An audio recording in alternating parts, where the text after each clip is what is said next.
Hello, everyone. I was gonna stream yesterday, but yesterday happened. Our lights went out. They came back on. It's happened like twice now, so like hopefully it doesn't happen this stream. But like, listen, anything is possible at this point. Um, and then our internet didn't come back on, so I'm just like, yippee, I guess.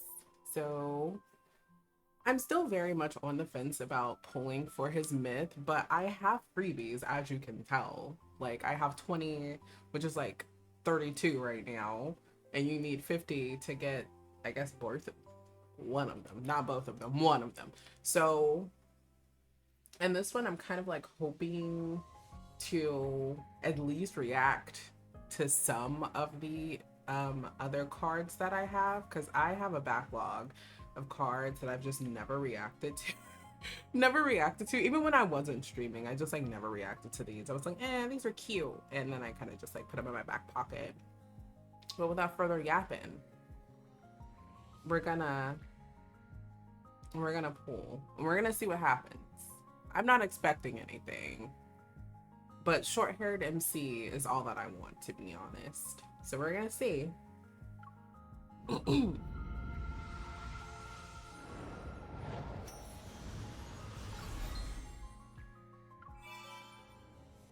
Do they have anything special? Other oh no. I mean, like, listen, if I get to 150 pulls, that means that at least I get one of them, right? Although I don't think I'll be doing all that.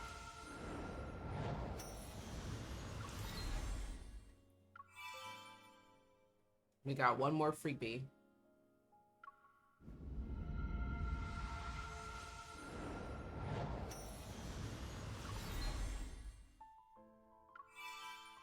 I know this isn't like this for everyone, but I really, really, really feel like they make you get all the way down to like 0 in order to get one of them.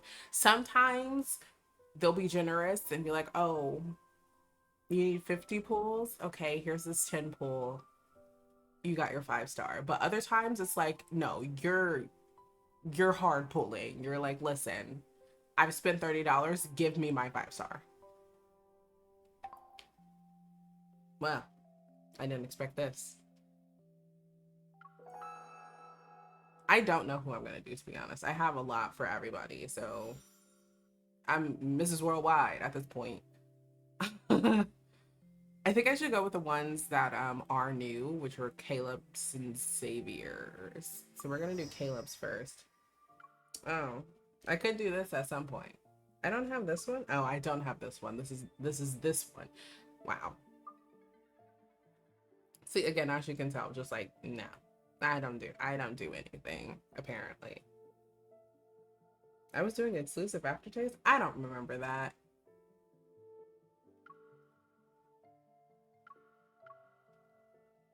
Mm, I swear I swear there was one. I swear there was one. There was one I saw. And I was like, I'm gonna do this one. And it's not here now.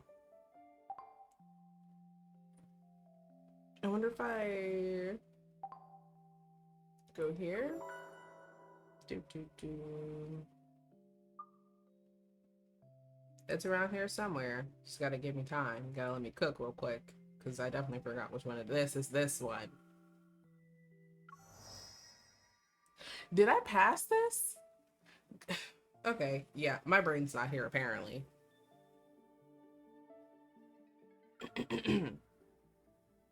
Oh yeah, I did magnum opus. I'm fine. I just have to get a few screenshots.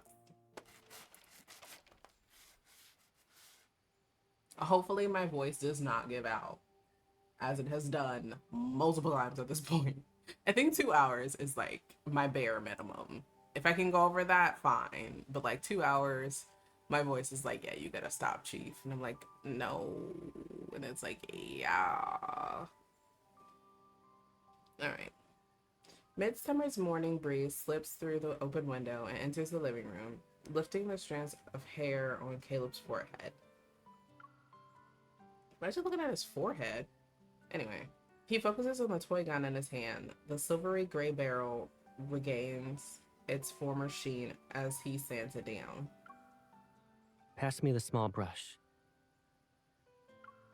I'm quite busy with mixing the paint. Would it be too much to trouble you for you to bend down and grab it yourself? Although I say those words, I rummage through the tool bag Caleb brought. Love that. First off, this is your toy gun. And if you were better at hiding those sneaky glances, your excuse of being quite busy might hold water. You know, every time I see the necklace on his neck, I just realize that MC put a whole tracker in it. Like, whoa, girl, listen. I know this is your childhood best friend, but I wouldn't. That's borderline obsessive, sister. Although they would be a Miss match made in Busy heaven. Painter is engrossed in her work, right? I'm focused on getting the paint just right. It's been a decade after all. It might take some time for me to remember. I'm pretty sure the gun stock was darker back then. I look at the freshly painted brown gun stock and feel like it doesn't match the one in my memory. It's probably because the rubber is old, so the color's faded. It was darker before. You always complained it wasn't bright enough as a kid. Why not give it a new color while we're at it? Red, green, or bright yellow? That seems like a war It'll be crime. very eye-catching.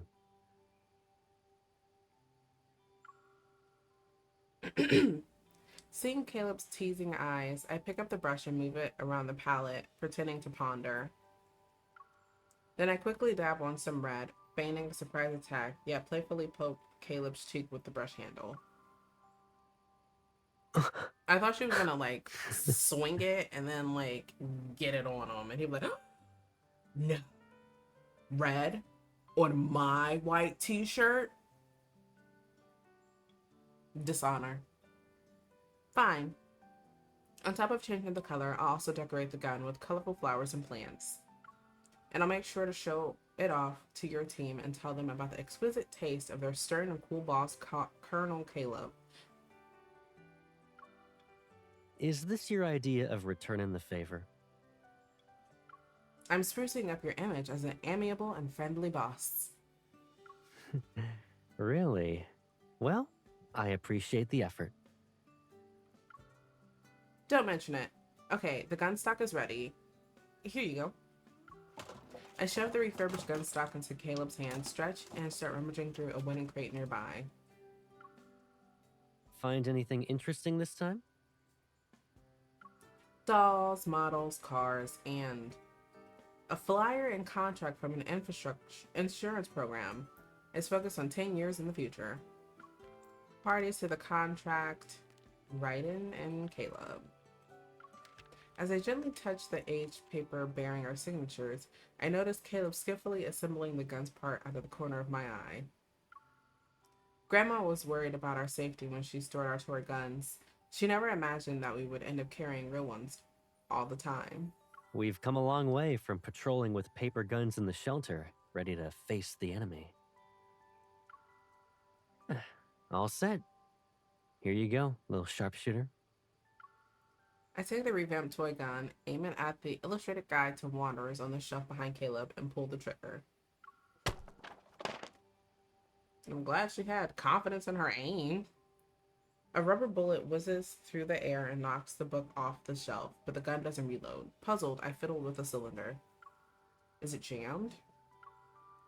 Sounds like it. Let me see. Now you handed me a jammed toy gun. Caleb dismantles the gun and removes the cylinder. Beneath the casing is a crack in it and intricate design. This kind of damage is irreversible. But there's a place that might help us.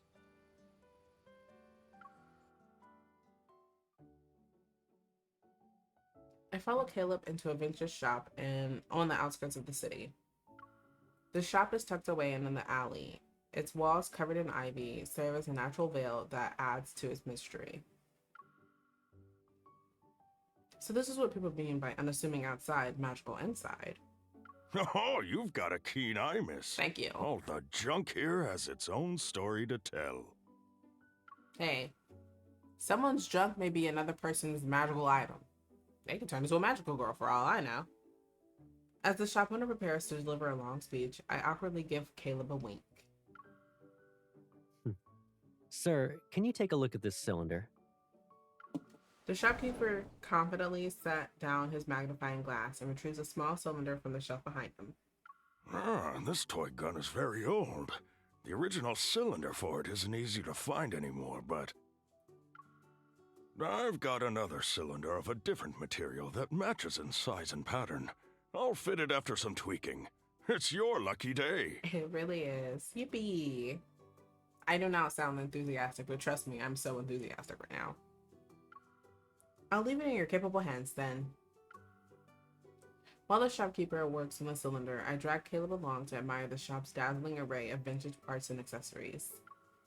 This revolver has an exquisite design, but it feels weird in my hand. It's not real, right? Yep, these are all props. The shopkeeper's a Western film buff. He got these from various movie sets. They let people do that? No wonder there's a sense of history here.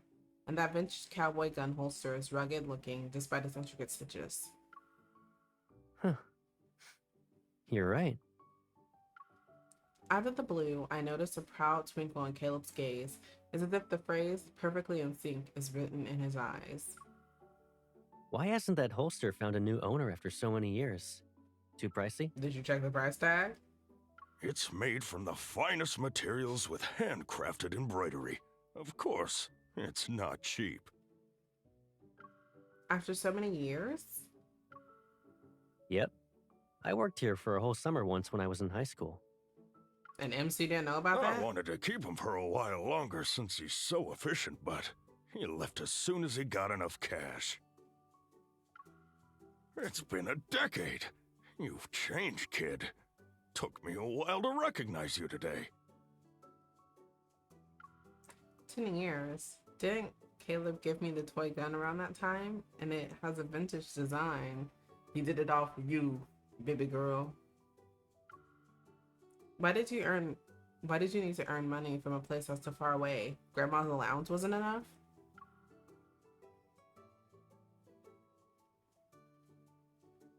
Sir, give me 6 feet. Noticing my knowing, inquisitive look, Caleb smiles. He leans down to fasten the pricey gun holster around my waist.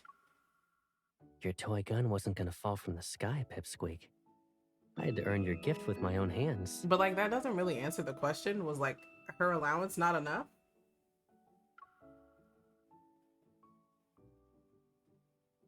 Thank you so much for the follow-up. I'm gonna say it's Andre152. I hope not for Andre. My brain doesn't work. Anyway. After securing the holster, Caleb proceeds to pull out a movie poster that was on the same rack as the holster. You know what movie this is? No, I can't see it. Hunting Games? Isn't that my favorite Western from when I was in middle school? So the Hunger Games. Back then, you always talked about wanting to be like the heroine in those westerns, delivering justice and all that. So that's why you gave me the toy gun, and seeing the revolver on the poster, a realization suddenly dawns on me. Astonished, I turn to look at the toy gun in the shopkeeper's hand. It's not movie merch, is it? Actually, it's one of the spare prop guns from that movie set. Love that. The toy gun seems to glow brightly at that moment. I excitedly pinch Caleb's cheek. Caleb, you know people are supposed to use their mouths to talk, right? I know. That's why I said, with this gun, you'll be the Wild West's guardian. That's just a child saying that. Like, what? Okay. And you said, Caleb will be my knight who swears an oath to protect the guardian. You know how the shopkeeper exaggerates. Most of the stuff coming out of his mouth isn't even half true. I couldn't let you be misled.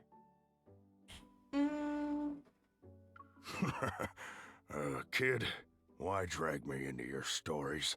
This gun's the real deal. See? Anyway, It's fixed now. Come and take it. Why are you so angry? I mean, I get it. You kind of didn't Thank you very lie, much. but why are you so angry about that? Seeing Caleb's honest expression, I slowly relaxed my grip. Good thing I didn't say anything back then. Or else Gran would have taken away that toy and you would have only had it for a few days. I can already imagine how much you would have cried. He has nice teeth. I don't know why that's the first thing I noticed again. Maybe I just noticed the teeth so much because, like, they talk a lot. No offense. I wouldn't have. Well, maybe a few tears would have been shed. Your toy gun is fixed. Ready to head out now? I nod and start to turn around, and then a vintage cowboy hat in the corner catches my eye. Yee-haw. Its pattern and color perfectly match the holster on my waist. Hold on a sec. I quickly walk over, grab the hat, and jog back to place it on Caleb's head. Is this how you return the favor? It sure is. You have a cowboy hat, and I have a cowboy holster. We're matching. You bet. You got me a holster, and I got you a hat. But it's more than just a gift. I stand on my tiptoes and mimic Caleb's tone from earlier. I pull down the brim of his hat. With this, you're the Guardian's Knight. Together, we'll uphold justice in the Wild West. Will you join me? Softly chuckling, Caleb lowers his gaze, places his right hand on his left shoulder, and solemnly kneels to salute me.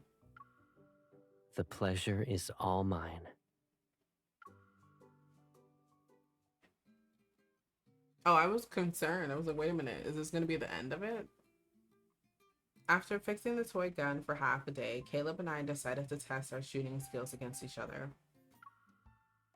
At the suburban shooting range, Caleb and I, wearing protective goggles, aim at the distant target with our rifles.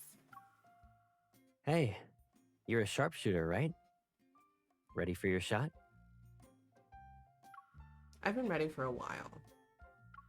Our shots hit the bullseye almost simultaneously. At this rate, we might still be trying to outshoot each other by sundown.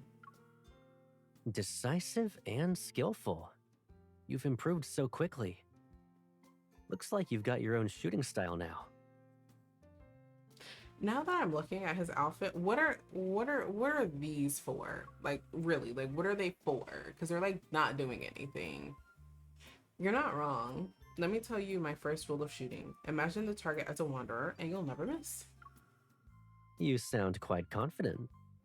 When you aced that first shot during the club event, did you imagine the target as a wanderer as well? Kayla was referring to my first shot during his early college days. As soon as I heard their college shooting club was planning an event out on the shooting range, I immediately insisted on tagging along.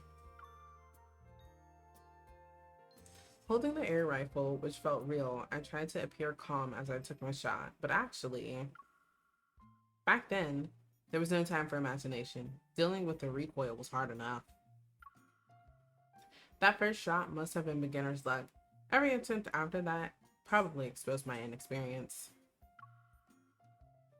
Your beginner's luck had Gideon and the others sneaking in extra practice for days. But it makes sense. After all, I'm built different. Is that what he's gonna say? Caleb sets his airgun down and walks up behind me. He lifts my right wrist, his warm breath fanning the hair near my temple.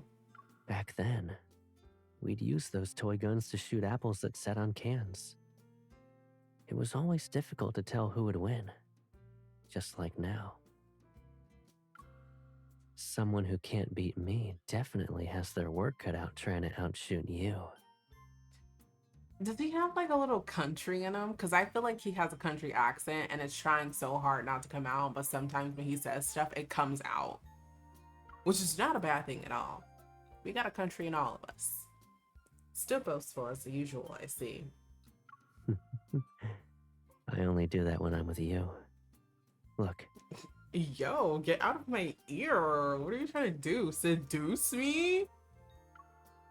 Caleb pauses and I turn. A subtle frown appears on his face as he stares at my goggles, his gaze showing he's somewhat distracted. What are you looking at?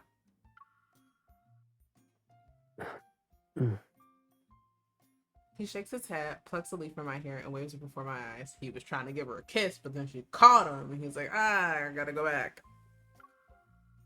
It's been a long day. How about I buy some smoothies from the concession stand? Though, you might have to wait a bit. There's usually a lot of people. What if you just use your evil, push them out of the way, get the smoothies, and we'll be on our merry way? Although I feel like that would be an abuse of power, and then you're like cutting in front of people, so like maybe don't do that. But like imagine doing that, but Once don't you do return it. the gear, wait for me at the entrance. I should be back by then. Huh?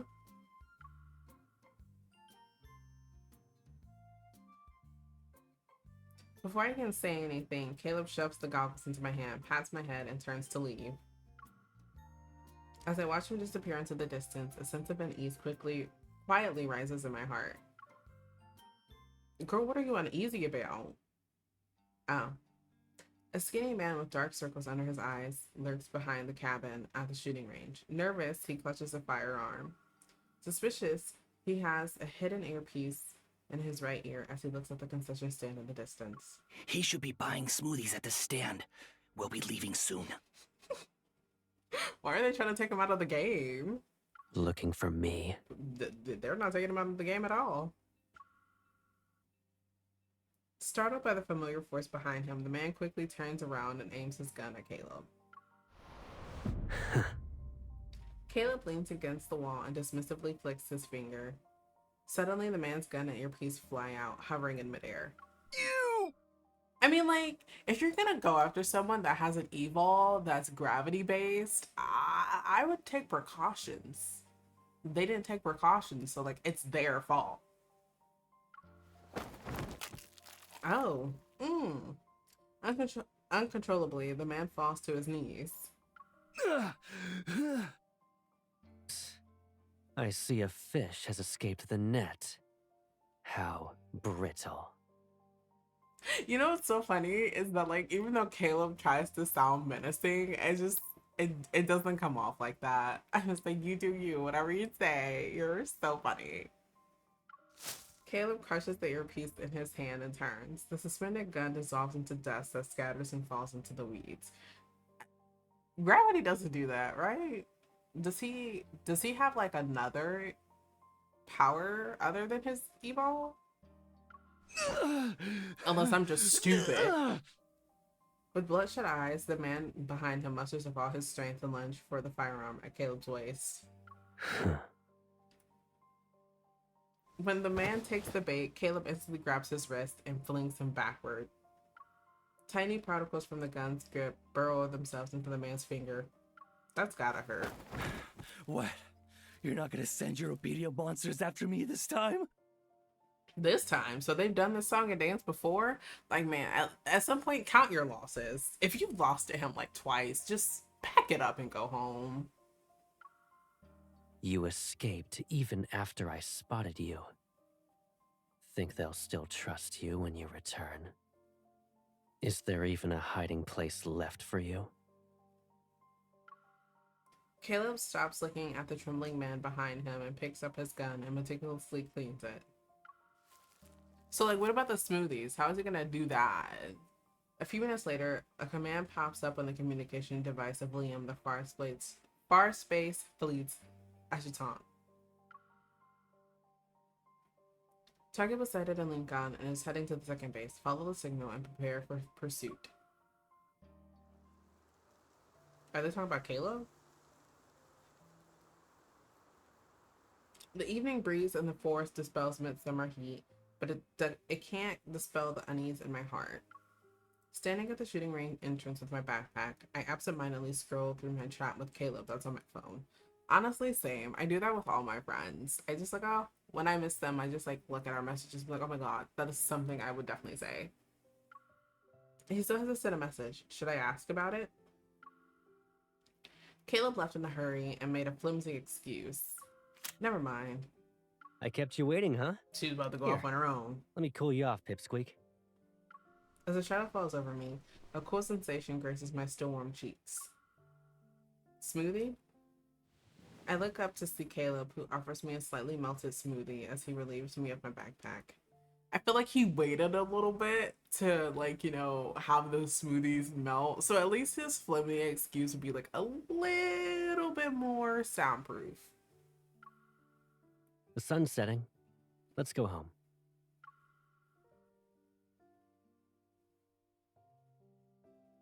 So she's just not gonna ask. 'Cause I would ask, like, what took so long? I mean, like, I know that you said there would be a long line for the smoothies, but that was longer than a long line. Like, I saw multiple people pass with smoothies walking away, and I didn't see you. But I know for a fact that they were there after you. So what's going on? Just asking. Just asking.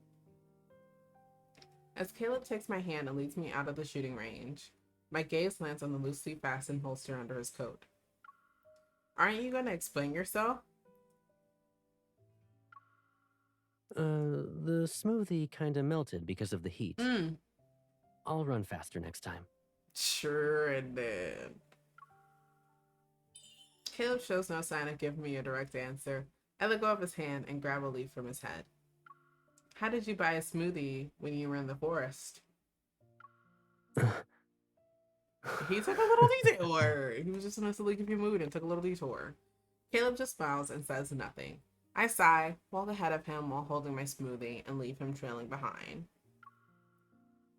If you were a second late, I wouldn't have waited.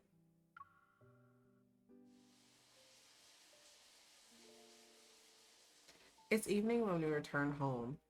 I quietly curl up on the sofa, absentmindedly spinning the toy gun cylinder. The heavy curtains shield me from the sunset's prying eyes, wrapping my thoughts in the glow of a flickering projection. Hidden, there are memories of the past.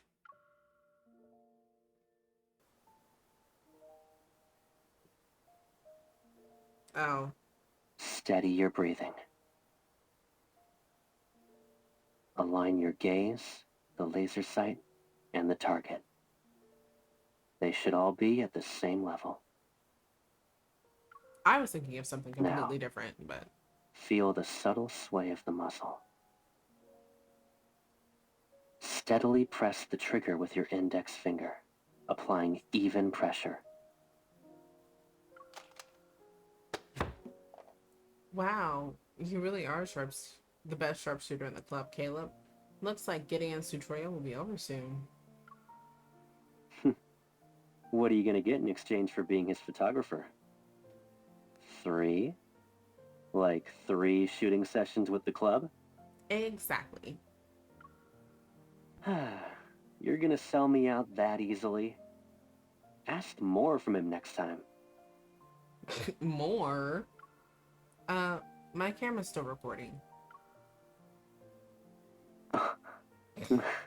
Edit that out. The frame freezes on Caleb's smiling face as I switch off the projector. Silence returns to the room. Back then, his presence was a comforting warmth, but now, even though he's right here, it feels like he could slip away at any moment.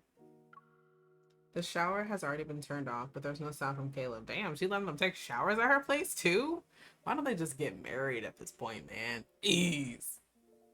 I set down the toy gun and head toward the bathroom. Did she knock on the door?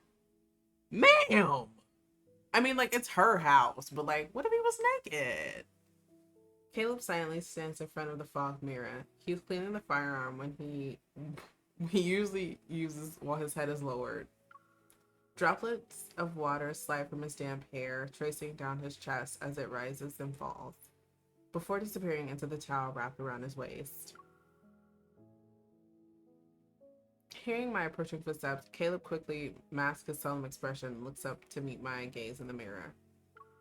I caught you lost in thought, Colonel. Are you sharing intel with your beloved gun? Maybe he senses what's on my mind. Caleb pretends to be serious as he looks at the gun in his hand. Hey, buddy. You're not allowed to deceive her. You hear? Caleb's response prompts me to raise an eyebrow when I look at the gun reflected in the mirror. With that high-powered scope, you must have a great view. But what kind of interesting things are out there in the woods? Gun Senior says, I spy with my little scope a small mouse. It's not interesting. Gun Senior? So there's like a Gun Junior? A mouse. Do you really need to get personally involved? Mm-mm. Gun Senior says, my bullets aren't cheap. I'm not wasting one on that thing. So he's not even going to talk directly to her. He's going to use his gun to talk to her. Love that for him. Love It that. was a little scare, and the mouse got spooked and scurried off. So it's a mouse. What about next time? I know Caleb is trying to reassure me, but his explanation does nothing to soothe my unease, which is very fair, to be honest. He has a lot of secrets, and while I understand her intentions, her prying just makes it so much harder for him to protect her. It's because my concerns have never been about single unannounced departure. Bullets run out eventually, and guns are worn down with every shot. What if it breaks one day? Will you dismantle it and replace the worn parts? Or do we like what you did with the toy gun? A nervous tension seems to pluck out invisible strings in the air. I shift my gaze to meet Caleb's eye in the mirror. Can we just talk about how, like, he's basically nude and she's just like having a full-on conversation? Not embarrassed at all. She's like, so, about what happened in the forest? If rust sets in, it'll be polished and repainted. And if it's too damaged to be repaired, we'll replace it. As long as it's still my gun. What does he mean by that? The dangerous-looking gun obediently spins in Caleb's hand as he ejects the magazine and flexes its fingers. A bullet drifts out of the magazine and lands in my hand gently. The cold brass casing, bathed in the setting sun's fading light, briefly takes on a deceptively warm glow. If you're worried about running out of bullets, keep one hidden deep within a pocket, or hold it tightly in your hand. They're not the same. They're built different. I gotta stop saying that. The prolix silence solidifies the air, and the interplay of light and shadows blurs the space between me and Caleb. Are you worried you won't recognize this gun one day? What if the gun's pointing at her one day? Yes and no. My thoughts tangled as if in a knot flood my mind. After a long pause, I sigh and look up at Caleb in the mirror. Honestly, I'm not even sure what I'm worried about. You've become strong, much stronger than before, but the threats around you have never been so terrifying. The cold light illuminates Caleb's smooth right arm, and even the warm steam can't bring any warmth to that biomimetic skin. Only with strength can we confront these terrifying threats. How do you know for sure that they won't grow along with your strength? Do you miss the old Caleb? The one who wasn't so dangerous?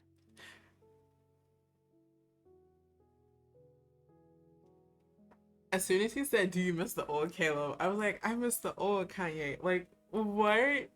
I like my brain. I love that about my brain, and I also hate it. I'm just scared these threats will take you away from me. Or maybe it's because you'll drift further away as you become too strong. My voice trails off. On hearing my response, Caleb seems to let out a sigh of relief. She could have said she did miss the gold, Caleb. Then what? What would he have done? He walks over to me, takes my hand from the door frame, and gently caresses it. Sir, Whatever put you're some clothes worried on. about, I only hear one thing. I love Caleb. I don't want to be apart from Caleb. Oh. I mean, that's how you want to spin it, brother. Caleb leans down to look into my eyes. Look at me. When you're feeling uneasy, you have two options. Either you run to me or grab onto me. Damn, he really is crazy. I'm sorry, what? Our hands are clasped tightly, despite the bullet pressing painfully onto them. Neither of us wants to let go. At some point, y'all gonna have to let go, because again, he needs to be clothed. I mean, like, he can walk around like that, but like, have some common decency. This is my house, not your house. Run to him, face every challenge together, or pull him back before he drifts too far away from me. Once I grab onto you, you won't disappear again. I won't. You can't promise that, to be honest, because life has a way of being unexpected when you least expect it. As the scene clears, there's still some distance between Caleb and me in front of the mirror, but in his reflection, he's already holding me close. Oh my god. Can they just get together at this point? I'm so tired of this. I just need them to get together immediately. Like, that would just be nice. He's pining for her. She's pining for him. They're both pining for each other. At this point, just get together. Perhaps he already gave me the answer I wanted when he offered those choices. No matter how far apart we are at the moment, or how different his path is from mine, no matter how much of his former self remains, the Caleb in the mirror knows he hasn't strayed too far. I've never forgotten why I picked up a gun in the first place. You know, I don't think that. He's already strayed way too far from the path of sanity. So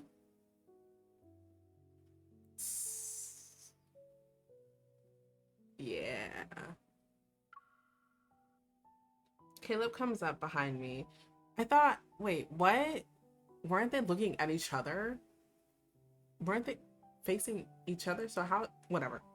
Wraps his arm around my shoulders and holds my dangling hands in his cow's grip.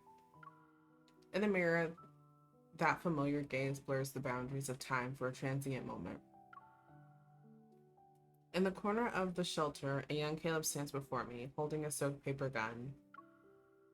I won't lose. I have someone I must protect. It's so funny because she doesn't need to be protected, but he feels like she needs to be protected because of the stuff that happened at the shelter and the experiments and all that. And it's just like, I get it. I swear that I get it. But like, he needs to tone down and she needs to tone down. They both need to tone down together. At the same time, preferably. The sun's reflection slowly slinks below the horizon and casts its final rays on the bookshelf in the corner. There lie two paper guns, huddled together. That was it.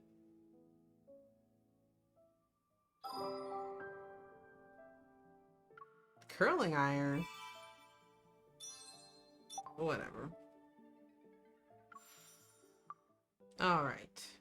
Let's go to, I am hoping I don't pass this one and be like, oh my gosh, I don't see it. Then 2 seconds later, it's like, oh, there it is. I don't know what it's called though.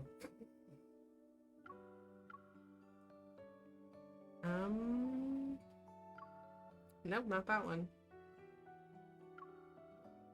I was gonna be like, listen, we all see that I can't find it. Now, if I go back there and it's like right there, I'm gonna have some issues with my eyesight.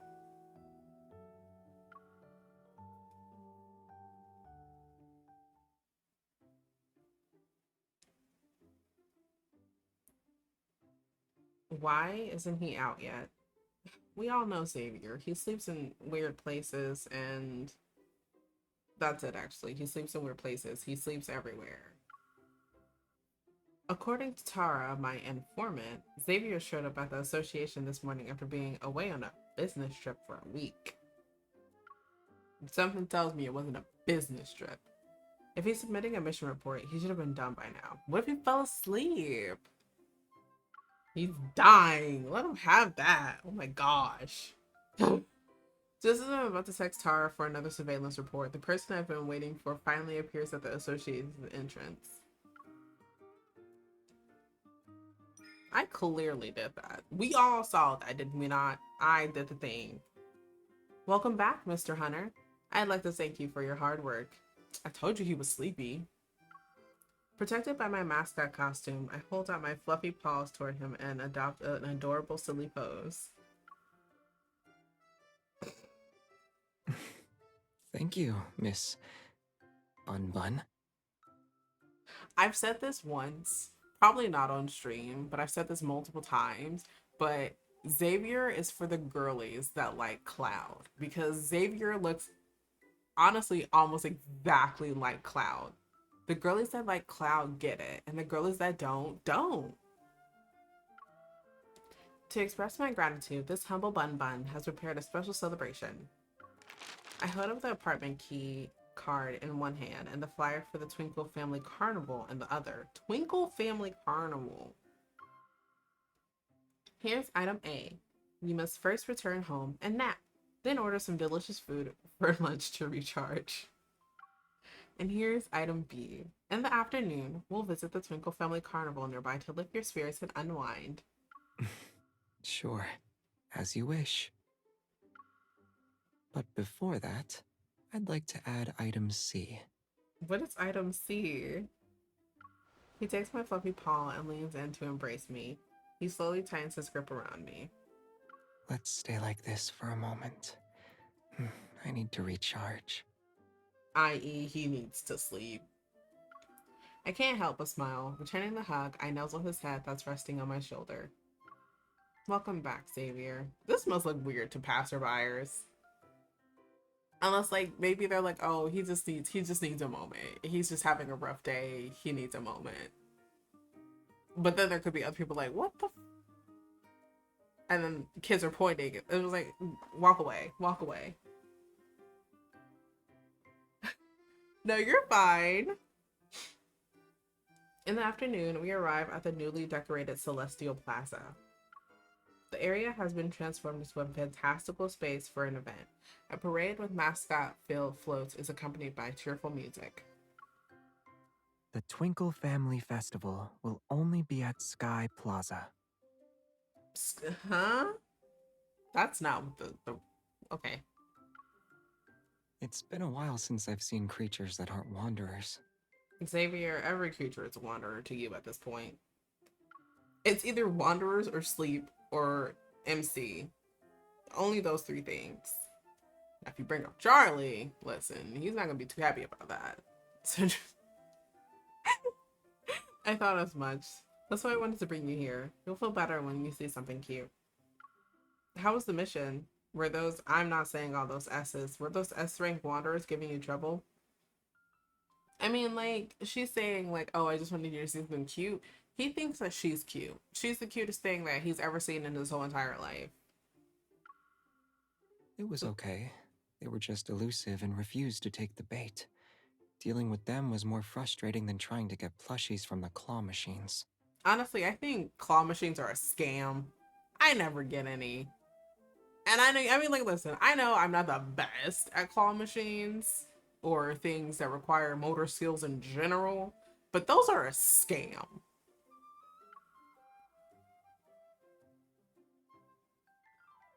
But you were right.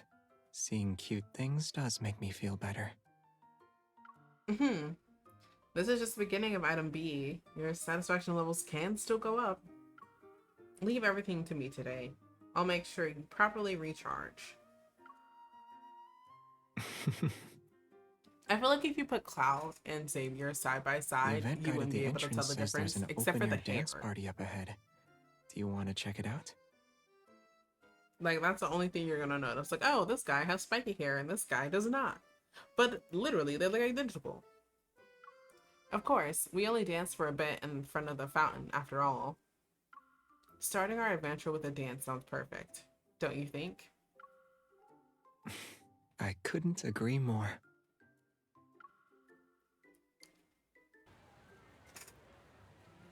Is he gonna fall asleep? He can fall asleep standing. I've seen it before. We make our way to the dance floor, but as we navigate through the crowd, we find a group of happily swaying.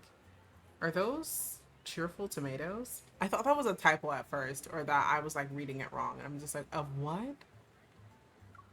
Despite their brown, plump bodies, they dance freely. I mean, people that are plump can dance. What are they trying to say? Many people have started dancing alongside them. What an interesting dance. Shall we join them? I have a feeling I'm not going to be able to say no, so yes. Of course, even though this dance might not have any specific moves. It doesn't actually. And it's perfect as a source of stress relief. You can just be yourself. Ah, I see. Thank you for the enlightening explanation. Was that sarcasm that I heard? Xavier nods as I pull him into the group of dancing, cheerful tomatoes. However, I quickly find myself confused with this random dance. I don't know whether I should raise my arms or kick my legs first. Do both. Wait, no, don't do that. You might fall. Meanwhile, Xavier adapts with ease. He dances to the beat with small movements and pulls me back just before I crash into a cheerful tomato. Let's have hot pot with the tomato soup base tonight. Xavier! Oh my gosh. What? Right in front of the tomatoes. I would too! The cheerful tomato that was about to take my hand quietly turns away, and that's probably why he said it. Oh gosh. They have a certain amount of possessiveness to them, and it's just so funny, because like, Xavier out of them all has beef with like just about anything. If it's not him, he even has beef with itself. And it's so funny. It's like, dude, you're him. You're that guy, but you have beef with him who is you. It's so funny. I gently squeeze Xavier's hand and he smiles as he turns me around. I right in front of the tomato as soon as he was go for her hand. He said, "What do we think about having a tomato-based soup tonight?" And the tomato was like, Suddenly, I don't want to grab her hand. The dance isn't that difficult. Let me show you a trick. In your head, just go left, right, right, right, left, right. What? I thought I was getting commands for a cheat code. I don't understand any of this. I playfully give up and wrap my arms around his neck.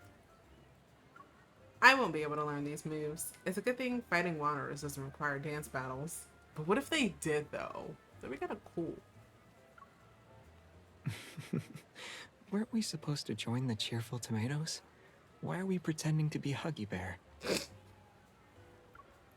Despite saying those words, he holds me close until the song ends. It's his way of telling everybody, keep your hands off of her. I will find you. I will track you down. You will not be safe. None of you will be safe. We leave the cheerful tomato dance party and head to the Fluffy Thistle craft fair. Who is coming up with these names? I would just really like to know.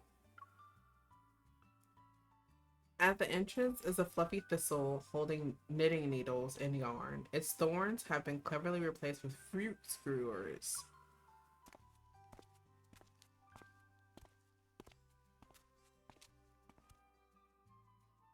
Here, it's strawberry. Ugh, I don't like strawberries though. In real life, I don't like strawberries. I've just finished my skewer when I turned to see Xavier holding 1, 2, 3, 4 sticks. All their fruits have disappeared. Xavier... Dancing takes a lot of energy. Why do I feel like he heard me? He was like, hold on, let me cook. Noticing my expression, Xavier calmly hands me another skewer. This one has starfruit. You're like a robot with a bad battery. You've been only active for 5 minutes but need 2 hours to charge. That sounds like me, actually. Correct. Unit 1101 of the Companion Bot series has entered low power mode. The Companion Bot series.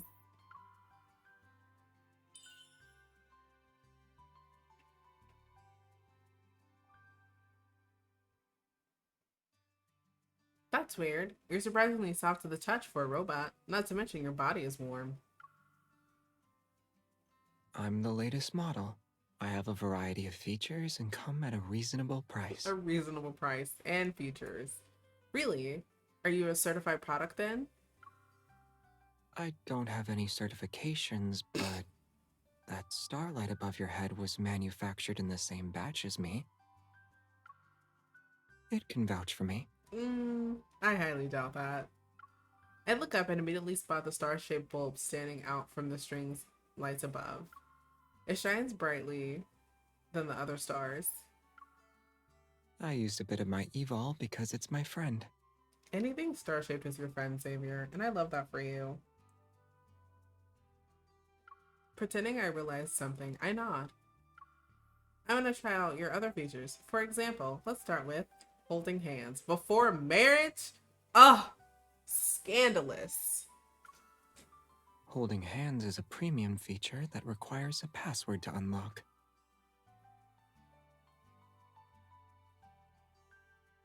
Combat?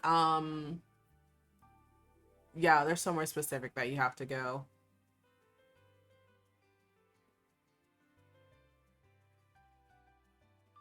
I actually do need to do that though.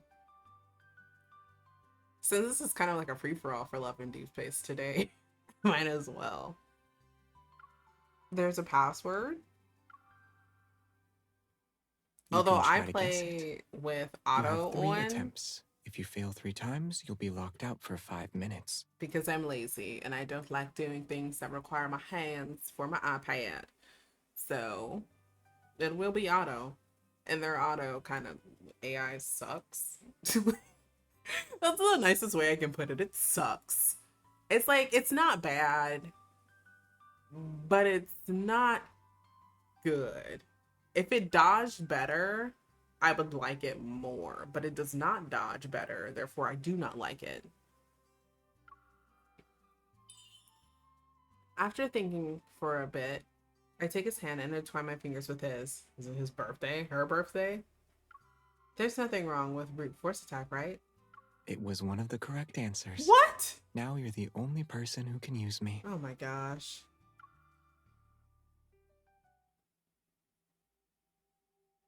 Sometimes I wonder about Xavier.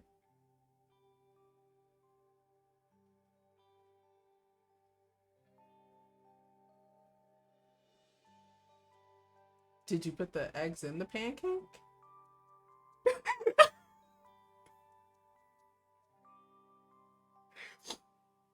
As we look at the various stalls on the street, Xavier blends in with the carnival. His morning fatigue has disappeared.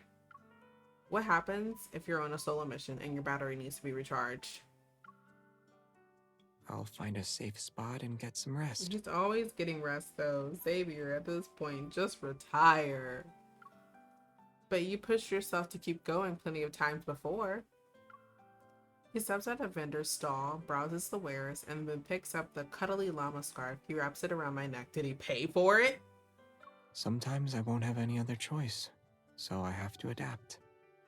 This color...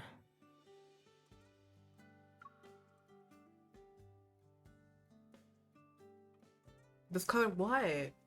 I slowly hum as another question forms in my mind. Then why didn't you adapt today? You could have skipped the dance earlier. Today's different. Since my charger is here, I don't need to worry about battery issues anymore. Oh, I'm his charger. That's so cute. A fluffy doggy hat appears on my head, and a fleecy coat is draped over my shoulders. Is he dressing me up? It's warm. What are you doing? The scarf is wrapped around my neck 2 more times. What are you I'm doing? picking out protective cases for my charger, of course. Not a protective case. Oh my gosh. We watched a show at Little Narby's Dream Theater and played it on Tippy's Banana Super Seesaw. These names, they're a choice. Evening arrives before we know it. Are we sure about that? Xavier and I enter Cone Crab's dessert haven and sit by the window. We watch the sunset slowly fade away in the twilight. How do you feel? Huh? Tired? Energized? How? Xavier is playing with a stray cat through the window. He wiggles his finger at it before turning to face me. I wanted to ask how your battery is doing. Well, since his charger's here, he's probably full charged. I would say it's at 79%. Never mind, not fully charged. I'm a bad battery charger. Good lord.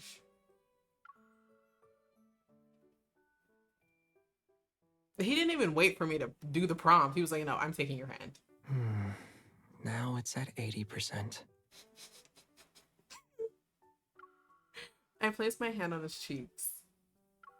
And now? 81%. 82%. Even though my battery is close to 100%, I'm happy to do the other charging plans you have in mind. I don't think that's appropriate for this place, Xavier. Of course, there are still ones I can use.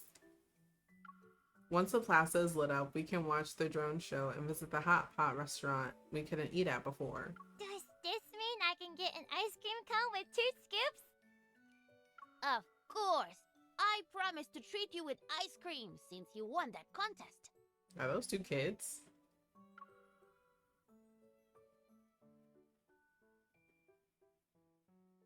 Following the sound of 2 children's voices, I soon find them.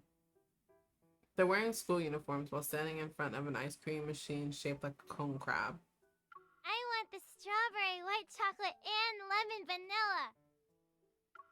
That actually sounds Okay. bomb. Sit over there and wait for me.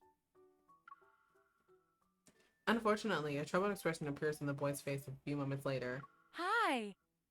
Do you need any help? Probably. No. It's okay. You got it, little kid. I believe in you. He doesn't have enough money? Okay, well, maybe I don't believe in you now, since you don't have enough money. An ice cream cone with 2 scoops might be a little too expensive for a child. It's a tough world in this economy. Only kids around their age could have such cute worries. But on a day as happy as this, it's better to have fewer worries. Is he gonna pay for it? Is he gonna use his evol? I'm so confused and intrigued. Xavier walks over to the boy and whispers something I can't quite hear. The boy, oh my gosh, the boy. Where was the L coming from? I don't know. The boy glances between me and Xavier, nods, and then turns. He runs out of the shop. Did he just cajole the kid to give him the ice cream? Shortly after, the boy runs to my table. His footsteps remind me of the pitter-patter of rain. He quickly holds a snowy fox rose plushie bouquet before me. Hi, miss. He asked me to give this to you. He's really nice. Did he ask him to say that he's really wanted me nice? to tell you that he's grateful you're taking him home today. I hear kind-hearted chuckles nearby as I feel my ears turn red. Trying to stay calm, I accept the plushie bouquet and thank the boy. Xavier, did you give the kid money for that? With his mission complete, the boy scampers back to Xavier with footsteps akin to a pitter-patter. Here's a dessert voucher for you. Thanks for helping me out. Thank you, mister. The boy happily leaves, holding his ice cream cone with 2 scoops. When Xavier returns, I give him a thumbs up. You wanted to help him get his ice cream, so you gave him an errand to run? Yes, but I also wanted to give you flowers. That's cute. The little girl got a reward for winning her competition.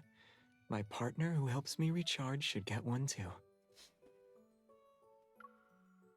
In that case, Xavier should get an even bigger reward for saving the world and cheering up 2 children. I point to the super deluxe triple flavor ice cream cone on the menu.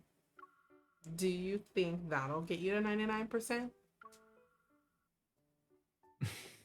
It's good that we're grown-ups. We can get all the flavors we want. Maybe not all the flavors. Brain freeze is a thing.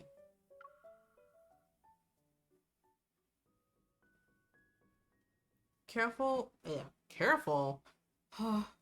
Colorful lights illuminate the plaza as the breeze carries the scent of flowers.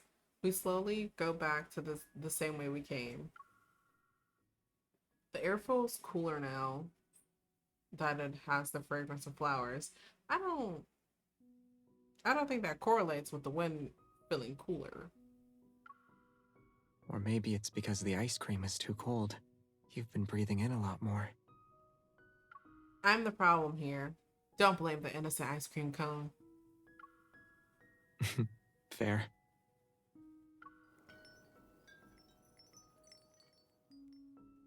As we pass by the craft fair again, I notice how that special star has become a dull gray. Xavier, your friend, has gone on strike. The carnival is busy and lively. It must be exhausted from working overtime. No one is there to recharge it, so of course it couldn't keep going. Luckily, I have a charger. It sounds like you're showing off. To a light of all things. A small speck of light appears at Xavier's fingertips. It drifts through the air before floating into the broken star-shaped light. As it flickers back to life, Xavier whispers into my ear. I'm going to tell my close friend something. It'll also be what I say to a star from a long, long time ago. Aww. Someday, someone will be there for him when he's tired. They'll become the support he can rely on. And take his life. I mean, what? The warm light falls and softens the sharpness of everything around us. For a moment, I'm engrossed in the gentle atmosphere. Just for a moment, but then, my ice cream! An ice cream scoop falls to the ground. A puppet show staff member who accidentally bumped into Xavier apologizes profusely. Looking at Xavier's pitifully small ice cream cone and the scoop on the ground, I sort of feel bad for him. He barely got a bite in. What a shame. I crouch down to clean up the mess. Then Xavier grabs a flyer, rolls it up, and places it on the fallen scoop. Look, it's cone crab. Xavier. Oh my gosh. That bit of disappointment instantly melts away. While it is unfortunate, we still have plenty of time left to make up for this setback.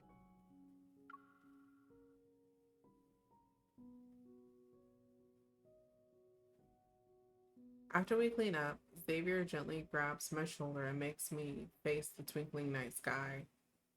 You'll miss the drone show if you keep looking down. I thought he was gonna do something like a light show, but like, you know, I expect anything at this point. The drone paint various patterns across the sky. Amazed gasps erupt from the crowd. The spectacular display gradually captures my attention, and I call out to Xavier. I don't get a response. Confused, I turn around.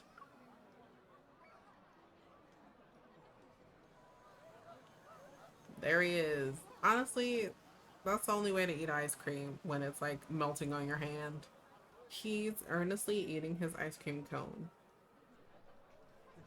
When melted ice cream drips onto his hand, he licks it off without a second thought. Silver streams of light rain down from the sky above his head. They change into even more dazzling patterns, yet none of them manage to distract him. Listen, he's engrossed in the ice cream cone, and I love that for him. Noticing my gaze, his expression becomes slightly sheepish. You gave me this as a reward. Some of it is already gone, so I can't let the rest go to waste. Bad Wi-Fi is the bane of everyone's existence. It sucks.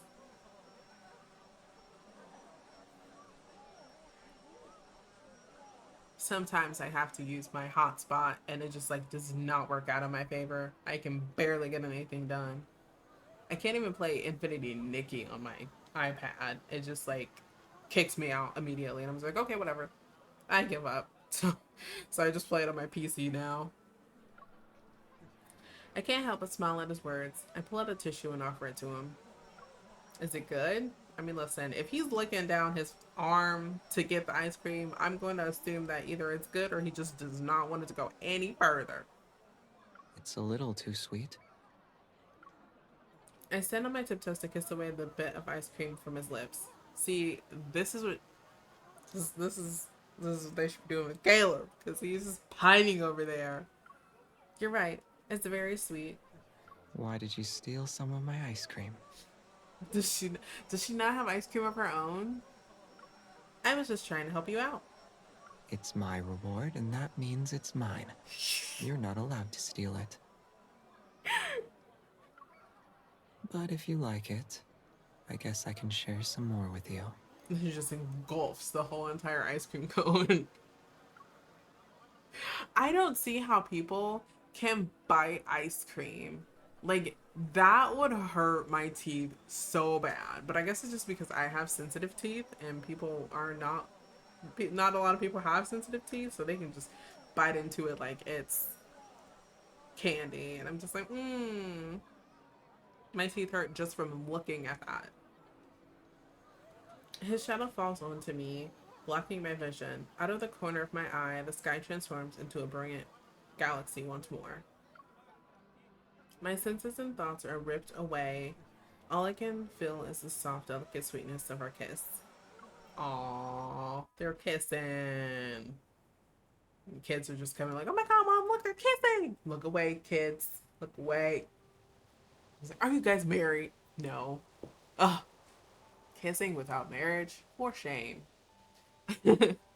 As the drone show ends and the crowd begins to disperse, Xavier and I make our way towards the exit. My phone vibrates in my pocket. I pull it out and my heart sinks. Xavier, we have a serious problem on our hands. I hold up my phone to show Xavier the text reminder from the hot pot restaurant. We're about to miss our reservation. I feel like he's gonna say it's fine at this point. Or is he gonna... If we take the nearest exit and move quickly, we can still make it. Without any hesitation, Xavier takes my hand and starts running.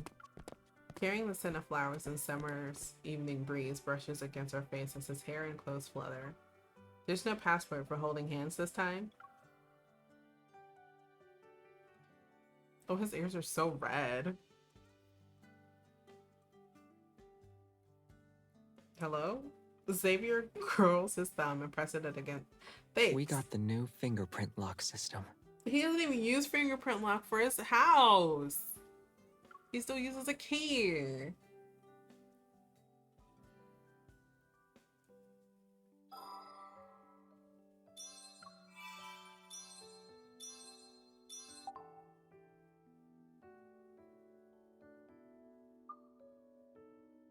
I'm still sad about this because I only have one. I'm hoping that they do his soon because I need it. Although I was very dedicated to getting Silas's myth. Like, listen.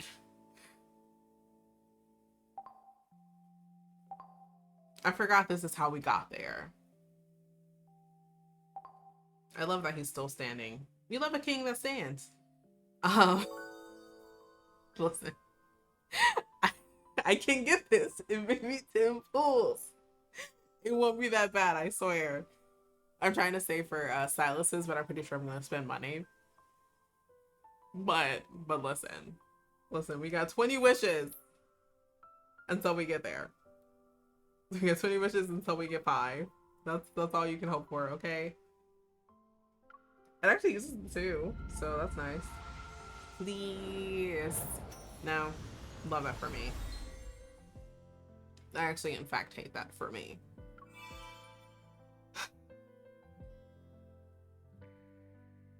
I don't want to lose the rest of them. Listen, we'll get one. We'll get one. We'll get one. Watch it not even be his myth. Watch it be something completely different. I feel like that's just my luck at this point. I never, like, when I see these, I smile, but then I'm like, wait a minute. It could be anything. It could be anything. So I just gotta, like, temper my expectations. What did I just say?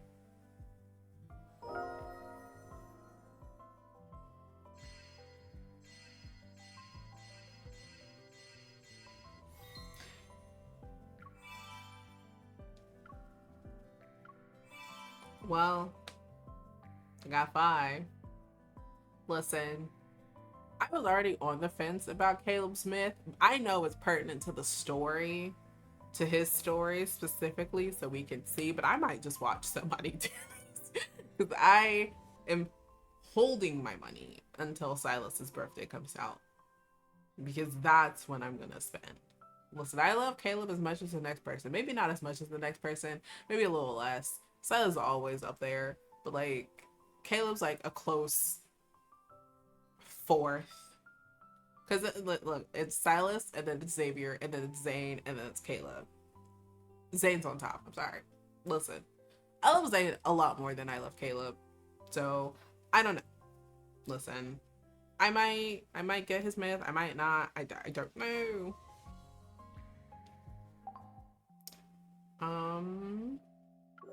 But since we're in, I love how I went to the wrong one. Since we're in the spirit of looking at more story, I know for a fact that I have to do Zane's. Actually, you know what? We're gonna do it because look, this came out a month ago. Well, actually, no. At this point, it's been 2 months since this came out, and I just like never reacted to it. And I was like, I'm gonna react to this at some point, and some point is now. That's where we're at. Some point is now.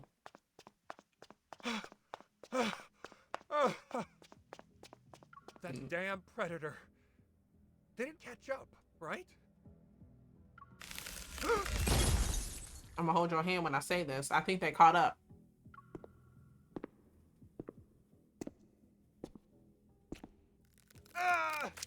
It's you, Warden. So you were the predator this whole time, Zane. I'll have you know I donated money to build a statue in front of the city hall. I'm Lincoln's most...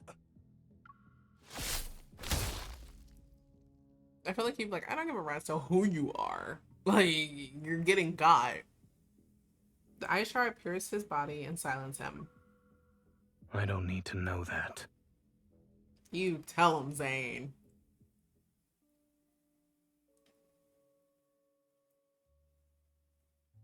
Boss.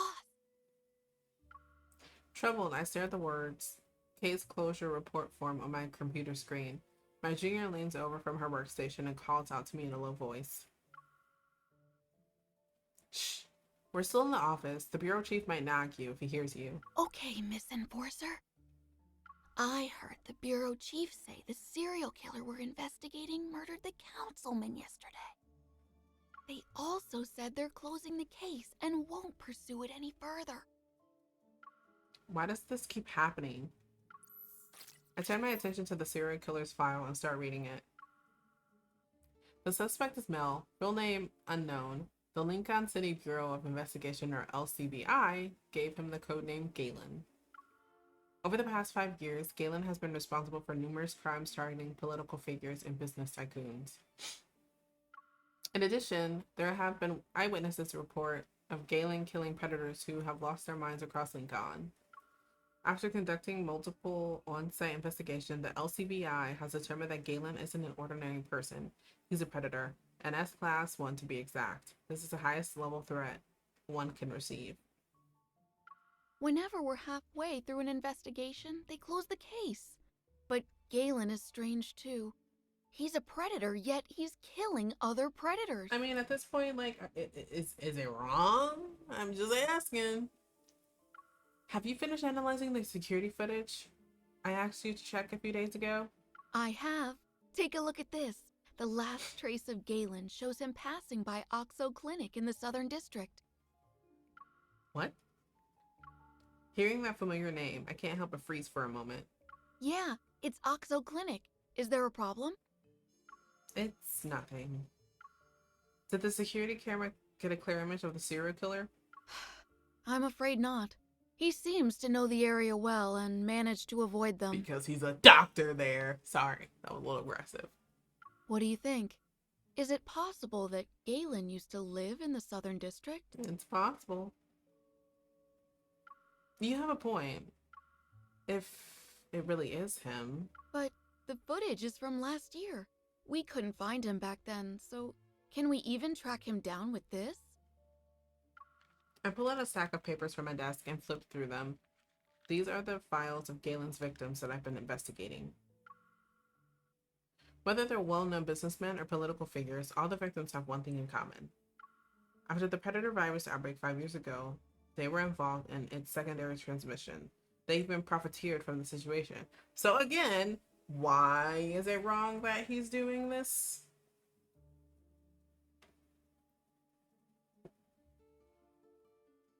Love how it caught me gulping my water. The killer's motive is now obvious. The murdered councilman from last night was one of them. Investigating Galen will inevitably uncover the shady deals of powerful figures. No wonder the LCBI keeps insisting I close the case immediately. Cowards. My phone buzzes. A travel app pops up on the illuminated screen. I tap on it, and a scene unfolds. Vast snowfields, spruce trees covered in fresh snow, and a snowman wearing a scarf. Maybe I should just walk away from this. Why should I care about what happens in Lincoln? I might as well move to the place that has been touched by the Predator virus and live a carefree life. I can start over from scratch. I sigh, and my gaze falls into the surveillance footage my subordinate gave me once more. It was the only lead on Galen that the LCBI managed to obtain in the past 5 years. It's been a long time since I heard the name Oxo. Zane. I wonder where he is now. You know, taking the lives of councilmen, one step at a time. After careful consideration, I pick up the motorcycle keys from my desk and stand up. She grabbed a motorcycle? Are you going to investigate Oxo Clinic? I give a small smile and gently guide her back to her seat. I'm taking some time off. Can you let our chief know?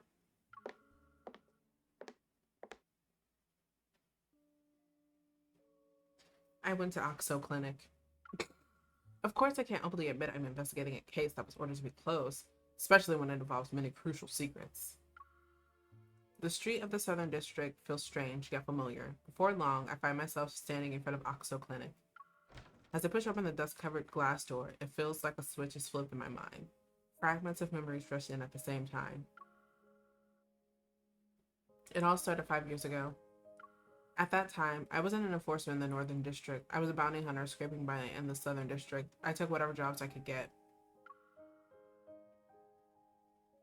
In an unexpected turn of events, I was bitten and wounded by a predator. I spent what felt like an eternity searching for a clinic.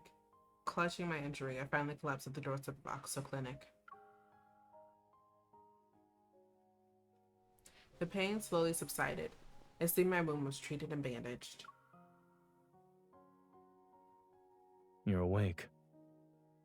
In stark contrast to the gentle hands that had carefully treated my injury, their owner's face was as emotionless as a glacier. Was I unconscious for a long time? Zane. And to answer your previous question, it's been 3 hours. That's a long time, I believe. I thought doctors were supposed to have good bedside manners. This guy didn't get the memo. My eyes drifted from the open until 10 p.m. sign on the wall to the clock. It was midnight. My gaze then shifted to the side room where I saw several pet carriers of various sizes.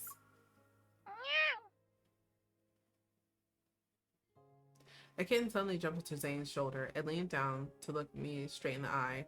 I love how this Zane is okay with animals. Other Zane is just like, as soon as animals see him, they're like, I like living. Am I in a vet clinic? Behave. And get down, please. I mean, looks like he treats cats better than people. I moved my arm a little before getting up to leave. A bottle of medicine was quickly thrust in front of me. Take these when the pain becomes severe. No more than 2 a day. Whoa, this medicine looks expensive. No thanks. I don't have a lot of money, so I can't afford to buy it. It's free. Are you sure? Happy birthday. Happy birthday? He places the medicine bottle in my hand. Huh? What? I saw your patient profile in the system. Your birthday is the same as today's date. Consider it a gift. Thanks? Question mark?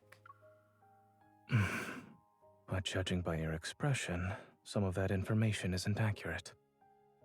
Zane is right. It's a day I randomly made up when filling out forms as a kid. I can't believe it's actually today. That's funny. As I look at the bottle of medicine in my hand, which has elevated a gift, I hesitated. Then I decided to keep it to myself. I reacted that way because this is the first time I ever received a birthday gift. I see. Well, you can go now. Thanks! His dismissal was so sudden that it stunned me. Push her out the door. Yep, yeah, you're good. Okay, goodbye. Close the door. Before I can fully process what happened, Zane's back already faced me. He was seated on a microscope, and I couldn't help but reveal a small, bewildered smile. Thank you for the gift, Dr. Zane. The date might be made up, but what I said was true. This was the first birthday gift I've ever received.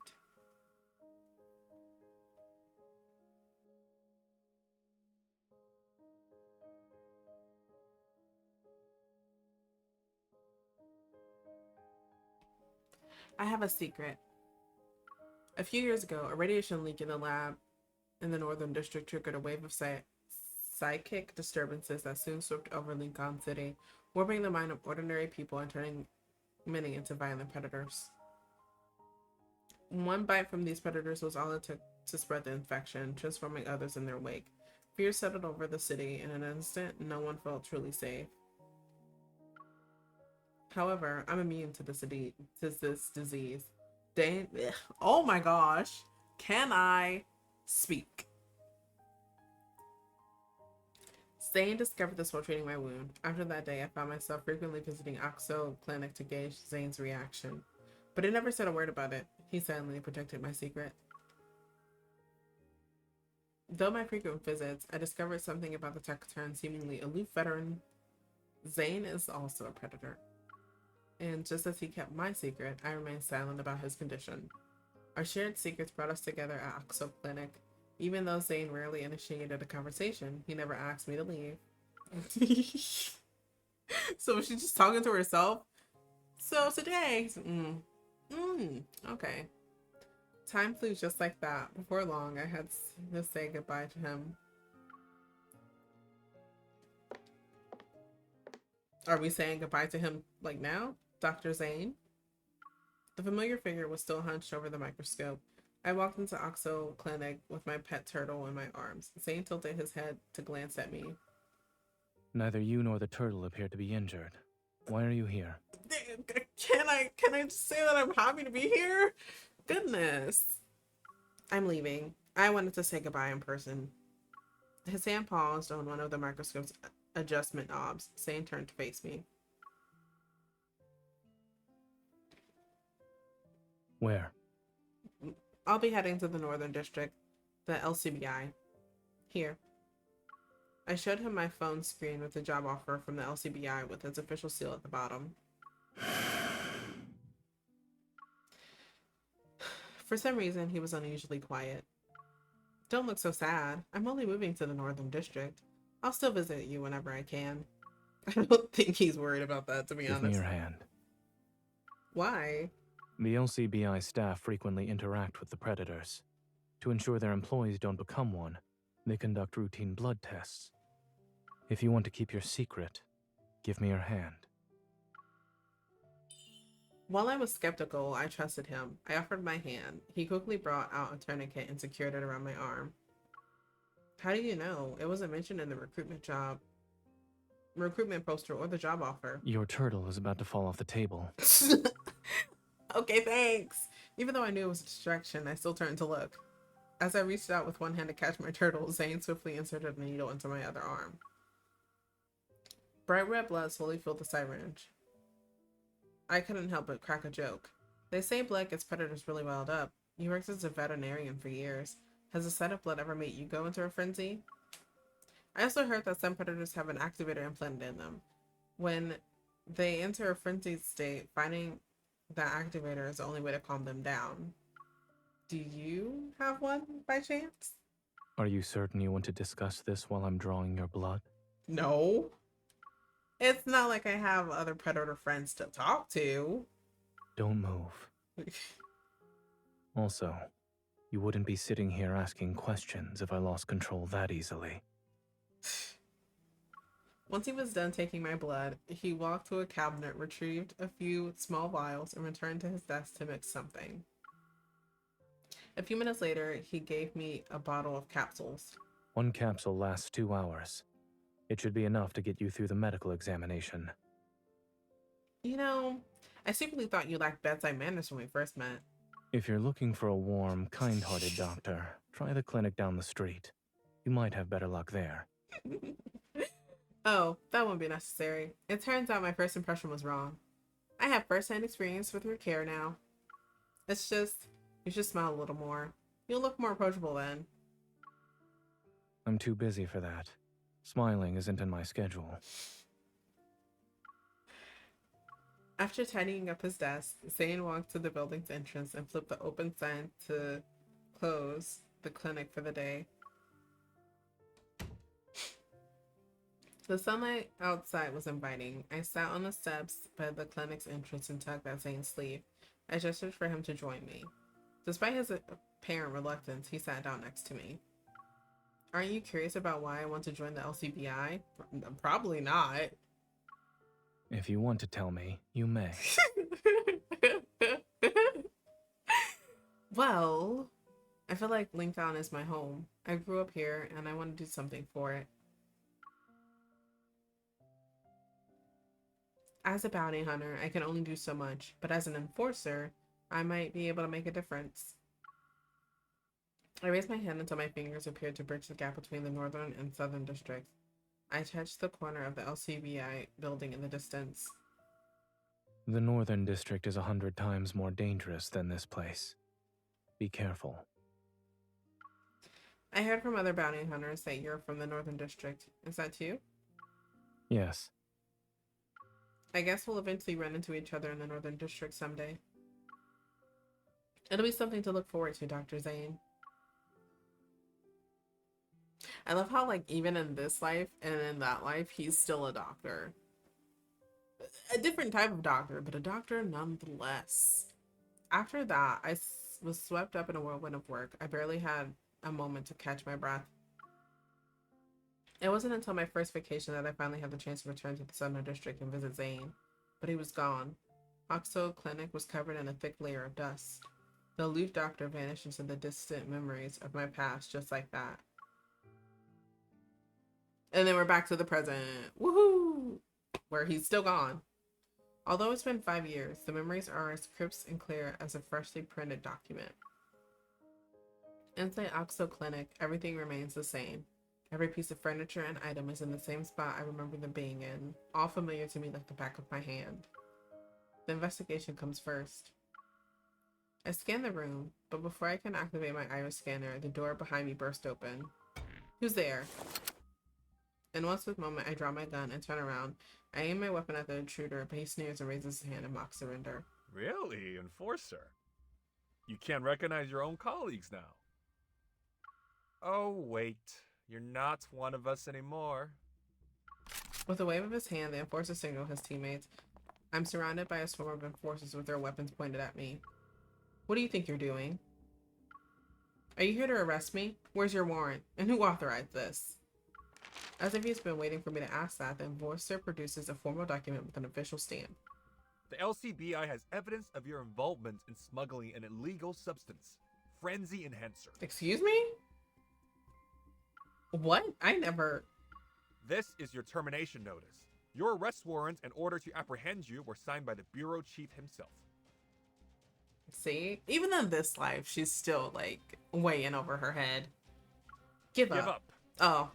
Because honestly, I would have given up. Like, oh, they don't want me to investigate this? That's fine. I'm not going behind their back because if I go behind their back, they're going to take me out next. It makes no sense. But she's Miss Goody Two Shoes, so she does what she does. I try to resist, but it's pointless. I'm outnumbered in this situation. Someone framed me. Save your excuses for prison. Who knows? Maybe our kind-hearted warden will be more amicable to your story.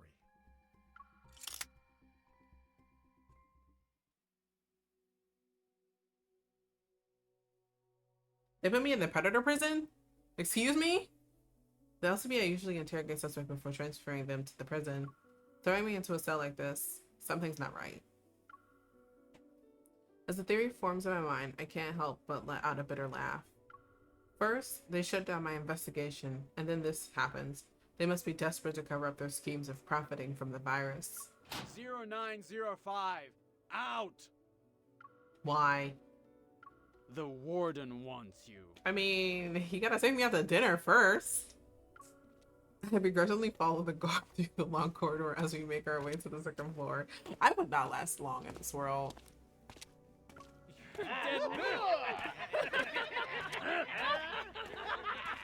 Warden's gonna tear you apart! Saves us the trouble. Okay. The prisoner's shrill taunts fill my ears. Annoyed, I shake my head. I look at the cells around me. Each one has a predator I arrested over the past 5 years.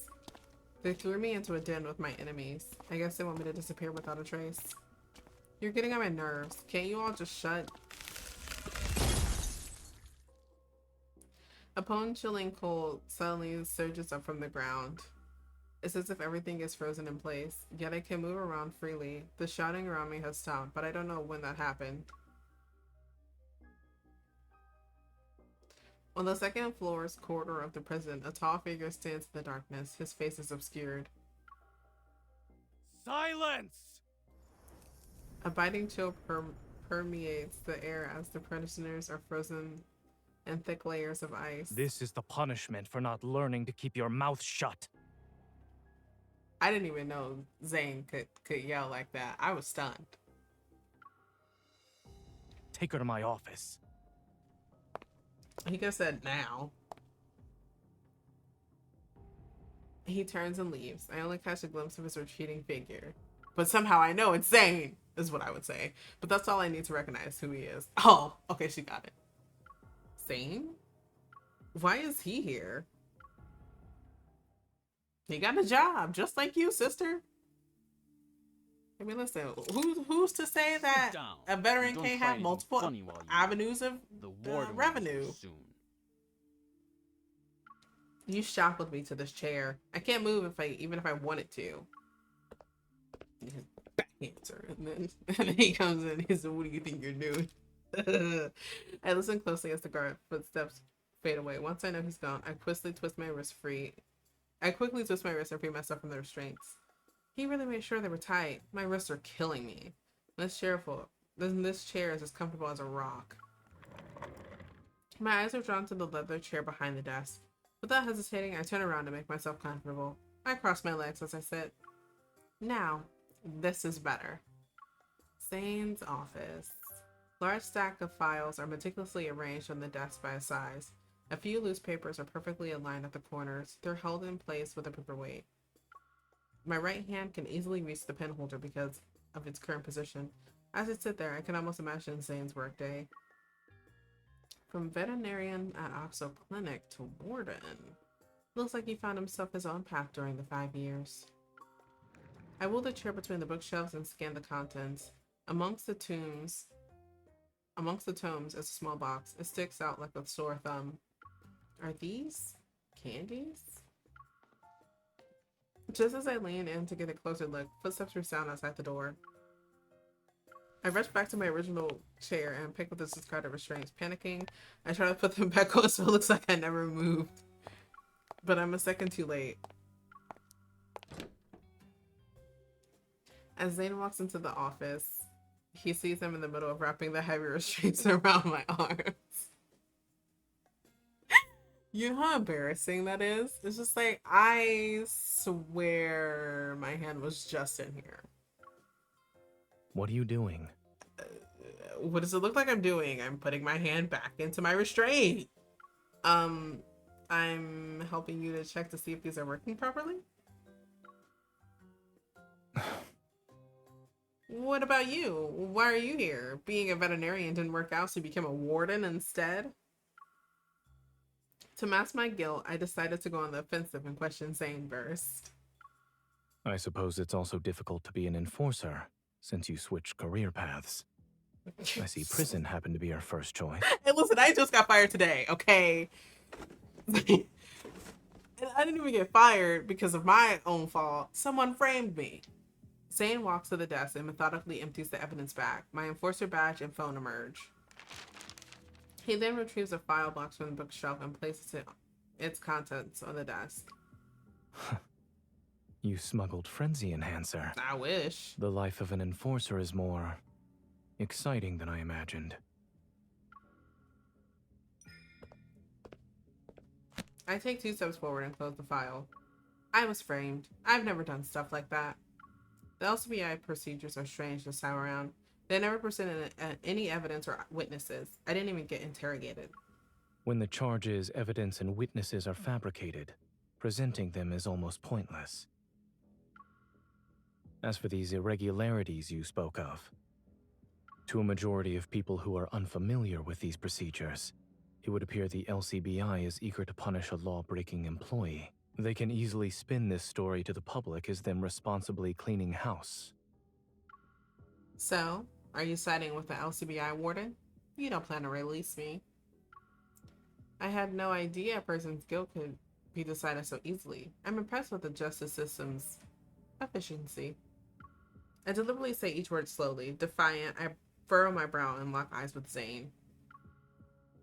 Will I have a better chance of achieving my goal if I stopped here and involuntarily brought up our past? Maybe. But I can't bring myself to use our time together as leverage in this situation. I don't know why. Why don't we listen to this first? Zane slightly lowers his head, reaches into a desk drawer, and pulls out a voice recorder. He slides it across the table toward me and presses the play button. These are voices from within the LCBI. I would assume you're more familiar with them than I am. The bureau chief, the operations sector manager, and the enforcer who arrested me. The recording details the entire process of a plot to frame me. My arrest and imprisonment are the crowning achievements. Well, I don't experience this every day. I get to listen to people scheming against me. You'll inevitably be more eye-catching when you're in a high position. I barely had the chance to shine before they decided to get rid of me. What a grand spectacle I turned out to be. You don't plan on handing over that voice recording, right? By letting me listen to it, you're trying to see if I can make a deal. You're trying to see if you can make a deal with me. You're quick on the uptake. It seems you matured a little since then. What does that mean? You know I've been mature this whole time. Not really. Zane proposes that I become his informant within the prison. My objective is to get close to a certain prisoner. His name is Levi. He's the former employee of Ever's Biological Science Research Department. 5 years ago, he was involved in a series of classified experiments. Rumors suggest that after those experiments, the Predator virus first appeared in Lincoln and began to spread uncontrollably.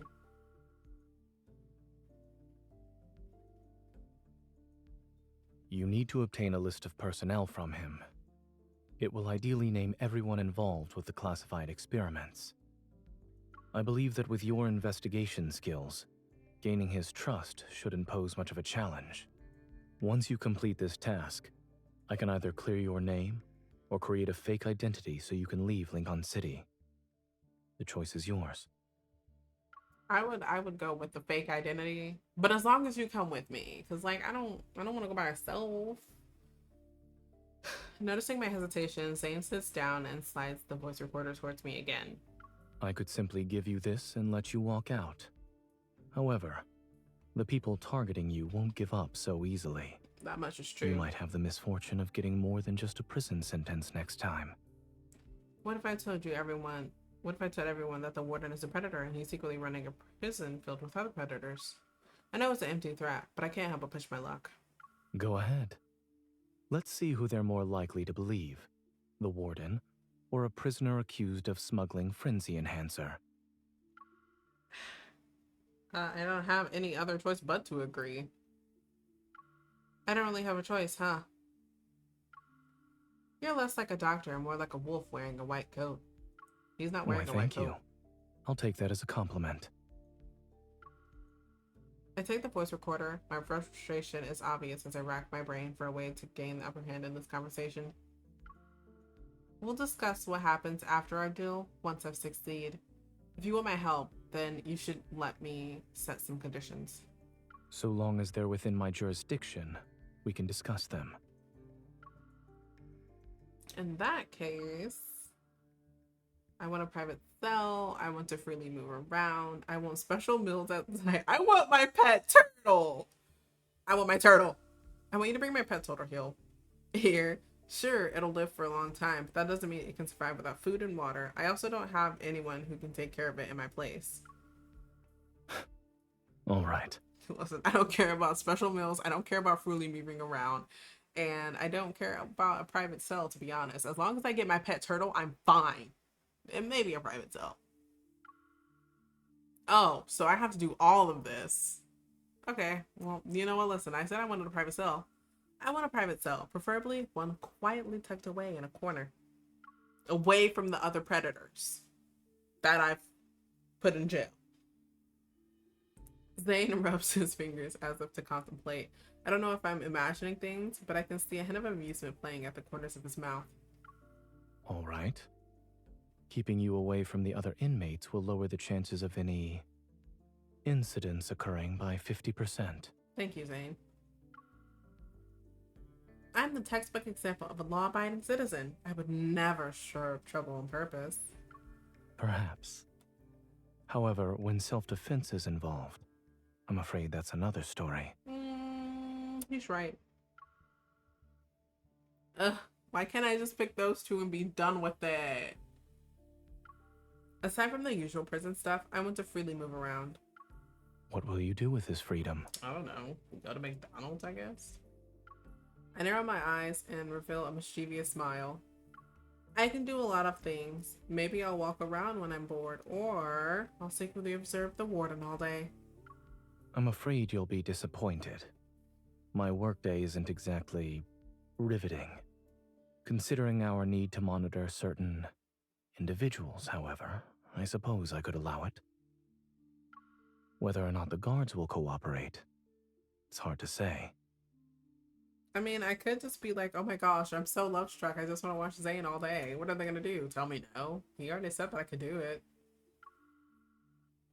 I want special meals prepared for me every night. The stuff they serve in the prison cafeteria is too miserable for my stomach. Fried chicken, barbecue skewers, hot pot, steak. Don't you crave food like that after spending so much time in prison? I'm not a prisoner. I can have all of those whenever I leave this place. He is very right about that. He can have every single one of those once he leaves. Then, why don't you take me? The answer is no. Oh. I hold out my hand to Zane. I look forward to working with you, Mr. Warden. So I get to freely move around. Likewise. I get my pet turtle. Misinformant. And I get a private cell. Listen, 3 out of the 4 is better than none of the 4. Oh, before I forget, I have one more thing to add to my list of conditions. Can I take the box of candy with me before I go? Smirking, I point to the container hidden among the bugs. And for the first time, I see a crack in Zane's usually stoic expression. You can. Thanks. Even though I feel like he reluctantly said that. He's probably gonna get another box. It's fine. The prison the warden manages is under the court system jurisdiction. All captured predators in Lincoln are here. The warden himself is mysterious and rarely appears in person unless it's absolutely necessary. The fact very few people have seen him was often discussed in whispers during my time in the LCBI.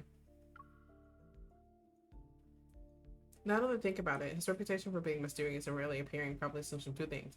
First, Zane has always been this way, and he needs to hide the fact he's a predator. There's no way I believe working with Zane will go smoothly. But no matter how much I prepare myself, I didn't expect my first challenge to be... To be what? Why don't you sit with me, boss? No. Don't listen to him, boss. Sit over here instead. Oh my gosh, I'm popular in prison. In the cafeteria, I stand with my tray. I'm not sure how to deal with the eager faces blocking my path. Boss, tell us how you managed to survive the warden's interrogation. I just took his candy. Come on. Share your secrets. You're the first one we've ever seen come back alive. The people before who met him? Well, they're dead now. The dead can't talk. What has Zane been doing in this prison? These inmates are probably two-faced. They'll say something else when my back is turned. I shouldn't get too involved with them. Excuse me, move out of my way, please. I don't have anything special to share. I'm more concerned about getting food in my stomach. I'm about to shake them off when I spot my target. Levi is standing in the sea of people. Well, if you really want to know about my experience, it's nothing too extraordinary. I clear my throat, and sure enough, Levi turns his gaze towards me. I'll make my presence known for now, then I can try to talk to him in private later. First things first, you need to keep your cool. Don't let them see you sweat if you're negotiating. Then, you need to have a useful skill or two, like lockpicking. Trust me, when you're restrained to a chair, knowing how to pick a lock can be the difference between life and death. A familiar chuckle rises from the crowd. For a moment, I think my ears are playing tricks on me. When I find the owner, I know I'm not seeing things. Zane is standing right in front of me. However... That guy's fresh meat, boss. I don't know why he's here, but they say he's one of the predators with a laundry list of crimes. Can you move over? I want to eat here. He's already marking his territory? This baby's got some guts. Yeah, they don't know the newbie is a warden. I'm shocked. Then I look at Zane and mouth to him. Don't tell me you're here just to see me squirm.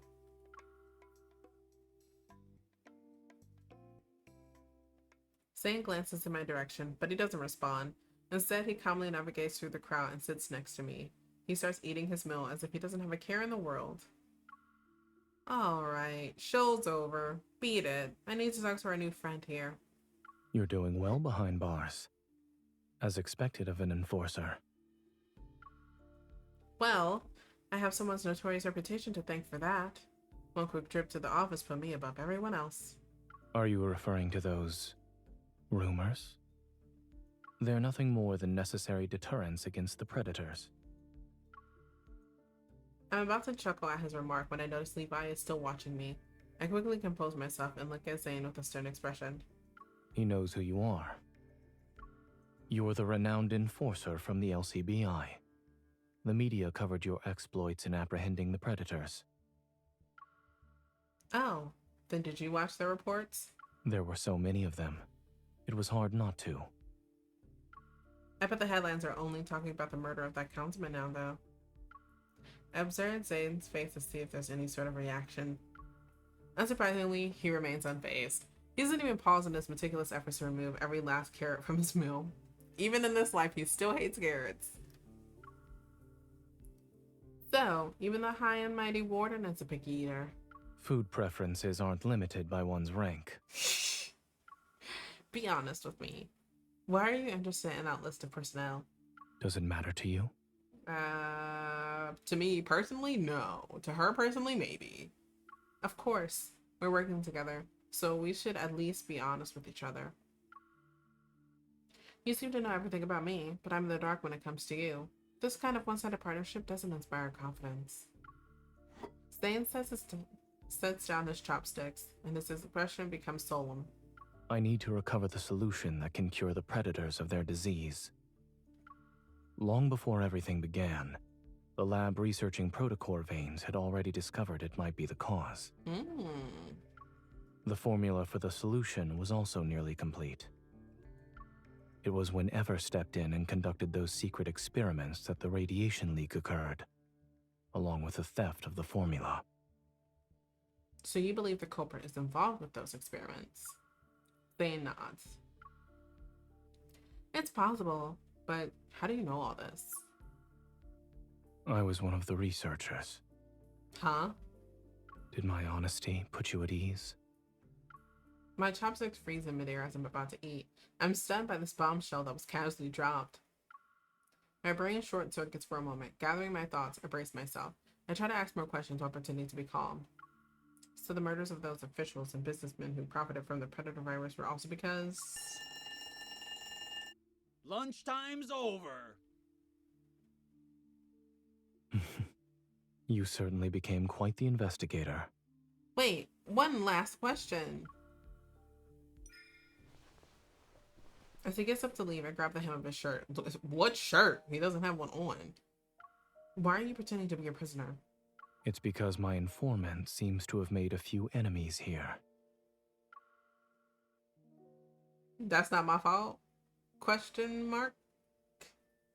It's nap time. I lie back on... They get nap time? Anyway, I lie back on the bed after feeding my turtle, but I'm still wide awake. I can't fall asleep. Same. I wonder how many new looming shadows he got in the past 5 years.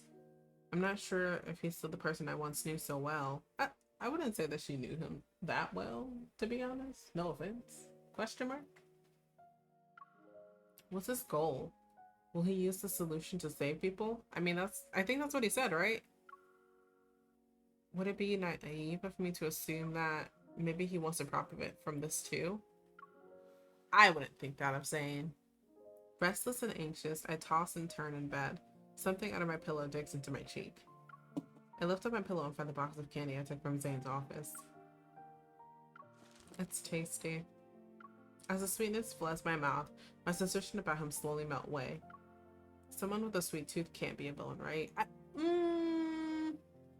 Someone with a sweet tooth could still be a villain. Just saying. Getting close to someone and digging up information is child's play for me.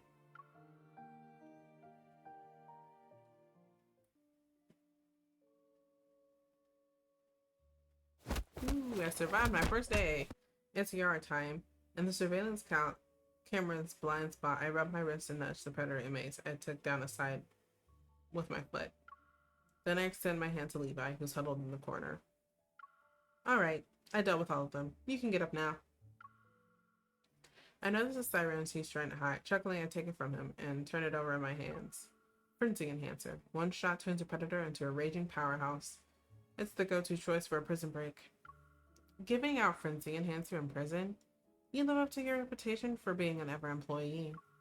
But you're terrible at this. Your clients are threatening you before you settle on a price. You suck at being a drug dealer. Why did you butt in? It's none of your business. You're not an enforcer anymore.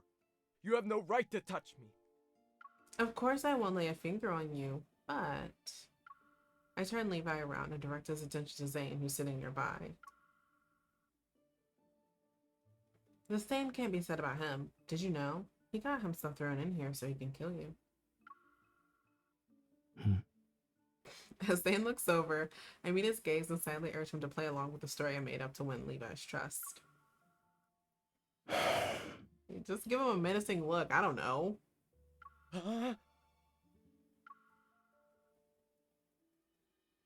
What do you want? Isn't it obvious? I threw myself into a cell to protect you. I lean toward Levi's ear and make sure my words are oozed with sincerity. Even though you're a predator, Ever hasn't given up on you. I'm getting into this. Oh my gosh. Levi remains on high alert. A made-up story isn't enough to lower his guard. It'll take a while for me to win his trust and get him to talk about the list of names I need.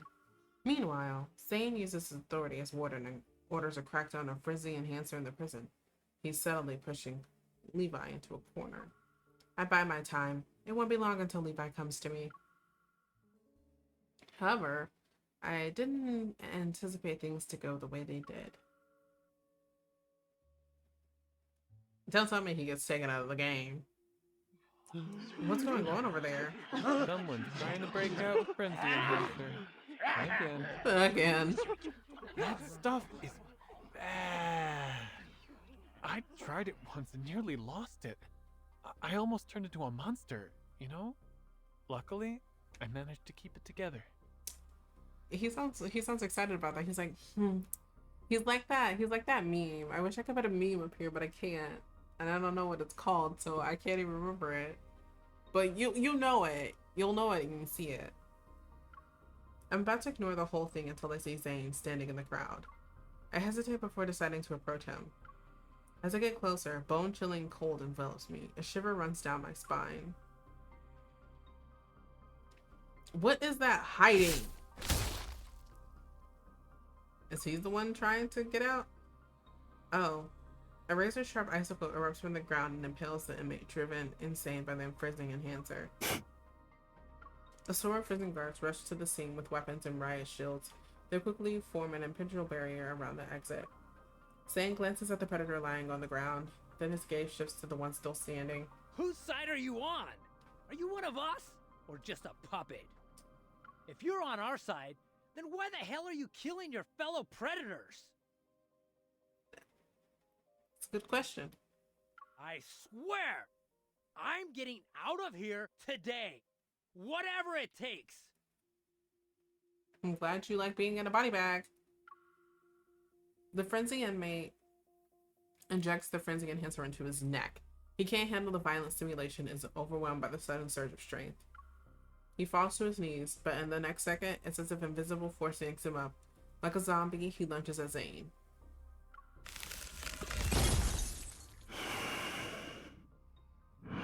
You get it, Zane. I believe in you.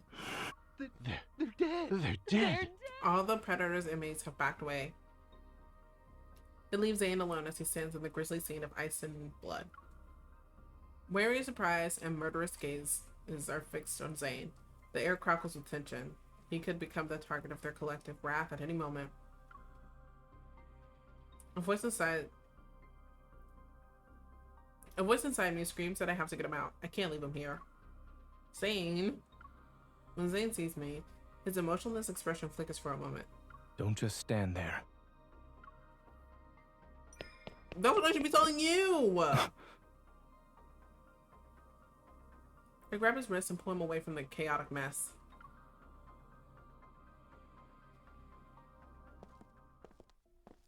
What were you thinking? Dodging the watchful eyes of the prison guards, I decide to lead Zane to his office. It's the safest place I can think of. But after guiding him through the corridor for what feels like an eternity, I realize I don't know how to get to his office from here. Are you giving me a tour of my own prison? I sure am. Perhaps I should show you around instead. Here's the John where you go pee. You know, you have to.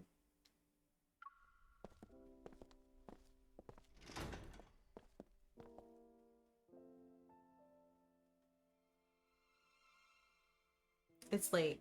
The prison is still reeling from the incident, is steeped in an uneasy silence. From the top of the watchtower, I gaze down at the courtyard. The chaos from earlier seems small and distant. You probably have a target on your back now.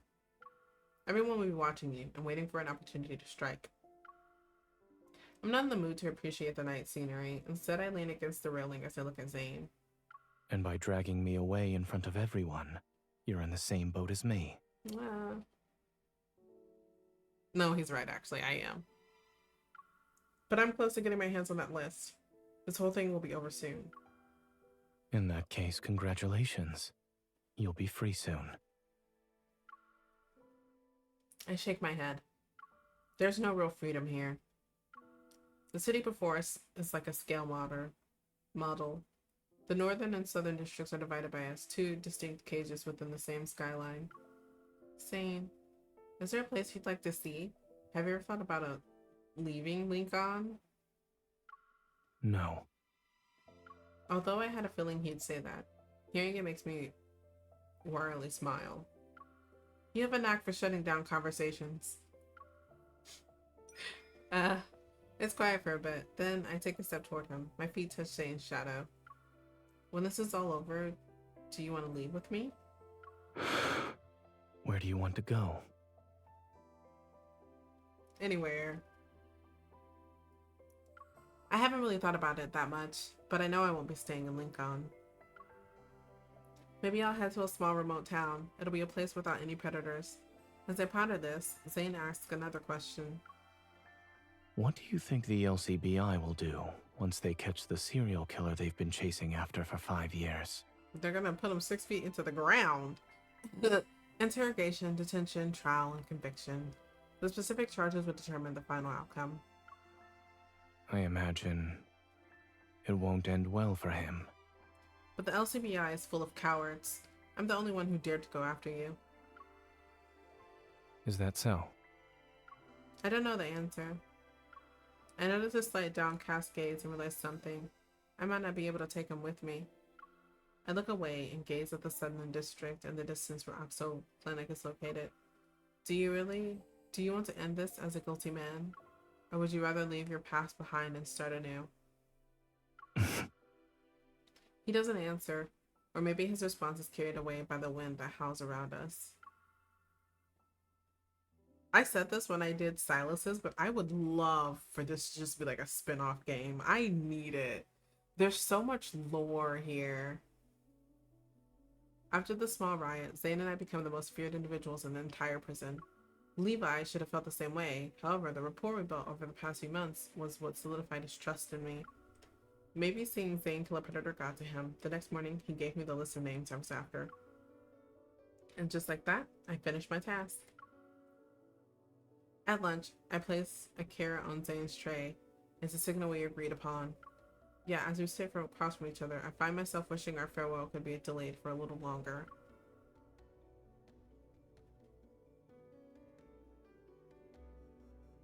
"0905, it's time for the warden's interrogation." As night falls, Zane summons me to the interrogation room using his authority as warden. It's all part of the plan.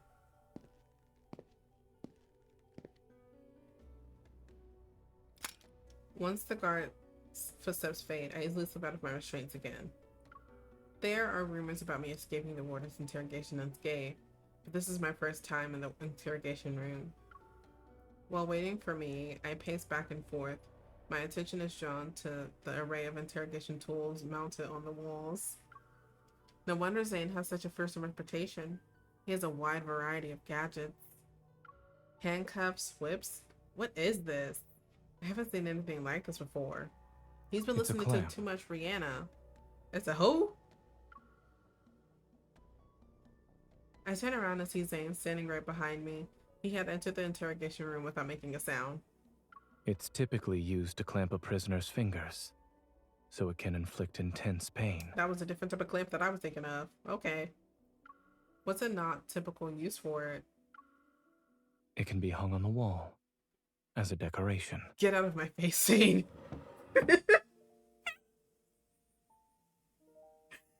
As he speaks, he takes a seat at a table off to the side. Only then do I notice the steaming hot food that will serve as midnight snack. Is this supposed to be my last meal? If that's what you want to call it. Having what could potentially be my last meal while surrounded by torture devices, this is definitely a first. With a slight smile, I relay the name Levi had given to me to Zane. Once I finish listing everything, an unusual silence falls over the interrogation room. It's only broken by the occasional simmering from the soup. Good soup. Some good soup. Is it good soup? The 7th provision, which discusses the containment of predators, will be in effect starting tomorrow.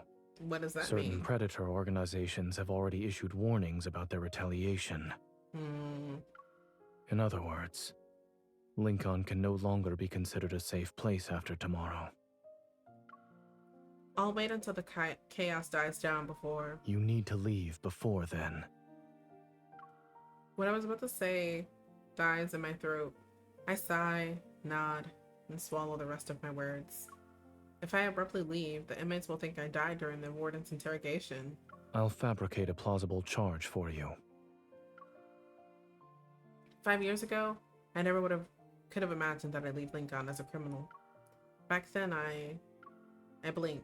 5 years felt like an eternity. I can barely recall why I went to the Northern District in the first place. I thought that becoming an enforcer, then operations section manager, and eventually bureau chief, I could make Lincoln a slightly better place. Looking back, I see how incredibly naive those thoughts were. Some things aren't easy to accomplish. That's true. It takes time and dedication. You told me the same thing 5 years ago. Yet I was just as naive as you were back then. Lost in his memories, Zane lowers his head with a faint smile. As he recalls the past, his features appear noticeably softer. When I still worked at the clinic, I believed that the solution would solve everything. But the effects of the mental anomalies had long since transcended the physical realm. Lincoln City was split in two, not just because of the mutations.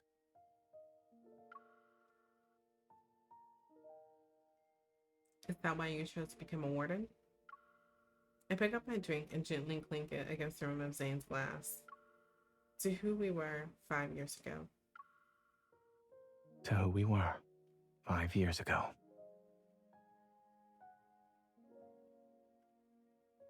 My farewell with Zane is as serene as I have anticipated. After finishing our meal, we climbed the watchtower once more. We silently watched the lost traces of the moonlight. For the past few months, I felt like I had stepped into a snow globe where time was frozen. It wasn't until I left the prison that I realized winter had silently crept into Lincoln City. At home, I found myself in another snow globe of sorts. I rarely went outside for weeks. I lost myself in travel websites as I searched for a new place to call home. Several months later, breaking news appeared on every major outlet. Ever had collapsed, and in its demise, the solution capable of curing the predators was made public. A long-standing barrier was finally crumbling. I knew Zane was involved with this. As people flooded the streets, a photographer captured a poignant moment, an ordinary citizen and a predator tightly embracing each other. That night, I received a special delivery. It was a folder containing my prisoner information, the new identity Zane prepared for me, and a voice recorder that could prove my innocence. The new life I yearned for had finally arrived. Without Zane. Just putting that out there. The day before I leave Lincoln, I can't resist dialing the number Zane gave me 5 years ago. I know no one will answer. For the past 5 years, I've only heard lifeless beeping of a busy signal whenever I called. But even if I only hear that, I still want to listen to it one more time before I leave. To my surprise, the call actually goes through this time. What is it? Oh, that's how you answer the phone? Okay. It's nothing. I looked at the file. You came up with an impressive crime for me. I skirt around the real reason for my call. I idly flew through the file as I tried to sound lighthearted. You attempted to assassinate the warden, so you were killed on the spot. After all, the public sees him as a cruel, ruthless individual. No one would question the authenticity of the charge. That's true, actually. I guess it contributed to the warden's fearsome reputation. But aren't you worried about blowing your cover as a serial killer? What will the warden do in that scenario? Then the call is silent for a few seconds. When Zane speaks again, he changes the subject. When are you leaving Lincoln? I'll be on a plane tomorrow morning. He has no intention of telling me anything else. Have you decided where you'll settle down? Yes. It's a small city that's far away from Lincoln. The winters are long there, but it's somehow always warm. I carefully choose my words, but I really want to ask if there will be a second reunion for us. It sounds like a wonderful place. Something tells me there's not going to be a second reunion. Knowing he won't give me a definitive answer, I can't bring myself to talk about our future. The words never leave my lips, even as our conversation comes to an end.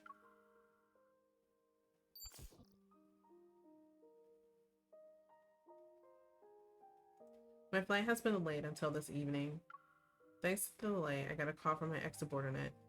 It's related to the warden. All of Lincoln is in an uproar because of it. The warden, Zane, is actually the S-class predator serial killer Galen, who authorities have been pursuing. As the perpetrator responsible for the deaths of multiple citizens, Zane's trial will be conducted with all of Lincoln watching. A new era is on the horizon, and his execution will herald its beginning. Why would a serial killer they couldn't catch for 5 years be only exposed today, unless... Forcing myself to calm down, I leave my home, but my pace quickens until I break into a run. I need to see Zane one last time. I need to hear the truth from him.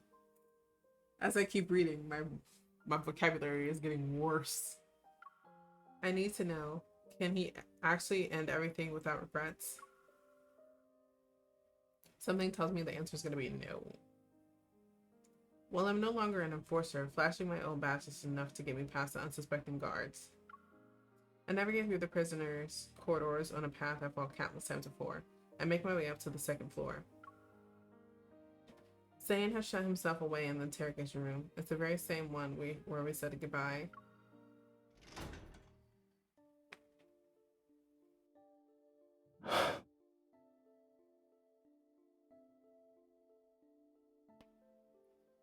I push open the door.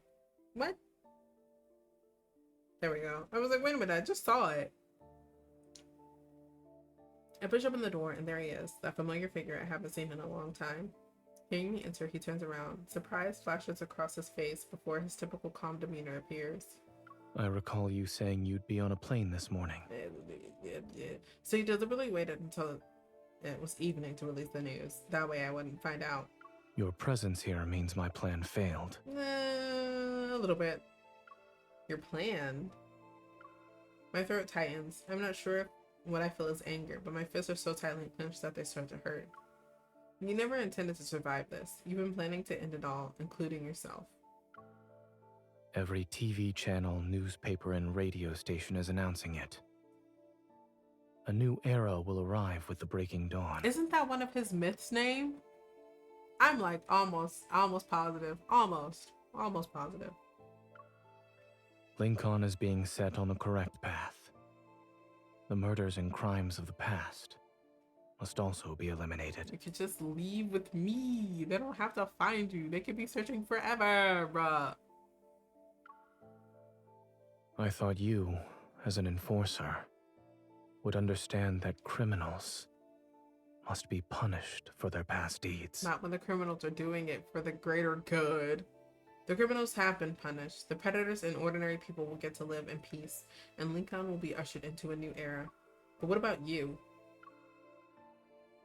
I take a step forward to close the distance. Our heavy breaths mingle in the air between us. Zane, have you gained anything from this?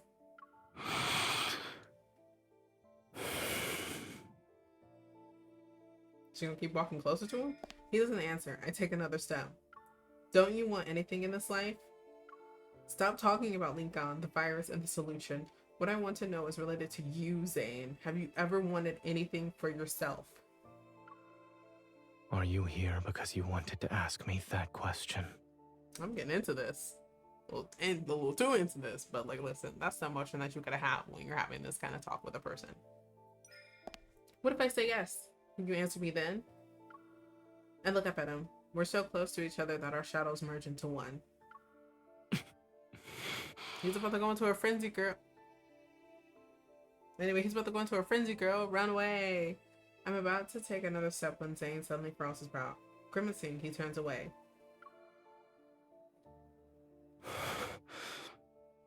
You should go. No offense, but it looks like he was getting his ass handed to him. But Zane, are you... Noticing Zane's unusual expression, I grab his wrist. His skin is burning hot to the touch. He's going crazy. He's about to go into a frenzy. I told you. You should go. No, I refuse. I walk away and lock the door to the interrogation room. They said that when a predator goes into a frenzy, the desire to have what they truly want overwhelms them. Zane, have you ever gone into a frenzy before? No. I know how to control myself. You tell it to him. You implanted an activator in yourself, didn't you? But that doesn't mean a predator like me won't harm the person standing in front of them. That is also very true. I won't become a predator. You'll die. That is also true. You already killed me once before. You accused me of trying to assassinate the warden. I haven't gotten the chance to see if I can actually do it. I grab the chains hanging from the ceiling of the interrogation room and wrap them around Zane's wrist. Do you have to restrain yourself all the time? Is that what you want me to do? Restrain yourself? No, at least that's not what I want right now.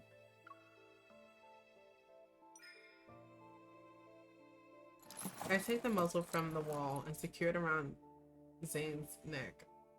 He doesn't resist and allows me to restrain him. I have no idea what's going on in his head, but I'll find out soon enough. Zane grabs another chain and hands it to me. As he does, I notice his gaze becoming more intense. His breathing is more ragged. If you're trying to break someone's chains, don't be afraid of the danger they bring. You tell it to me, Zane. Wasn't I supposed to die here anyway? Don't be so aggressive. Oh my gosh.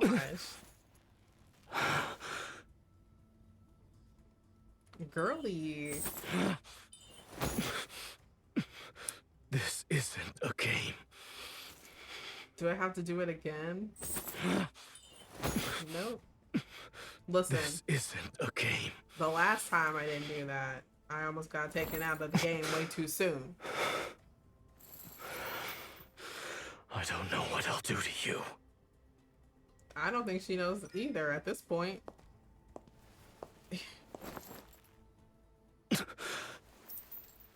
Frenzy enhancer? You're going to use it on me?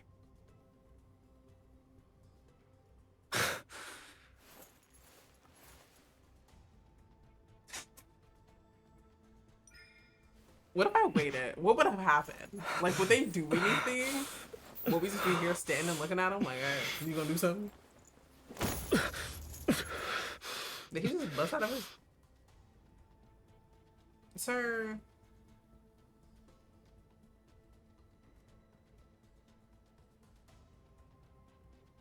What are we supposed to be doing? Oh. Oh. You want me to submit? Oh, hello. Hi. Let me take what I desire first. This is very family right now. Yep, this is so family. And in fact, none of this is really happening. Body scan of the target. Why don't you touch me and find out? I don't think I don't...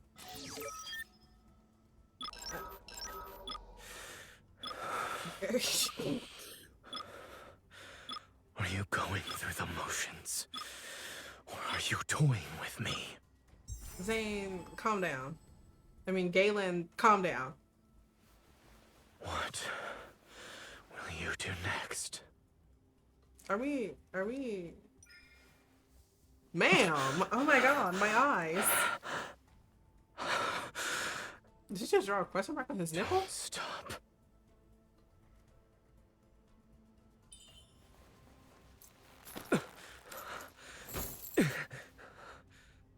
Impressive. Panic. Panic is happening. I turned away for like 2 seconds. I don't know what's going on. No. There's only one thing left to do. Hope and pray?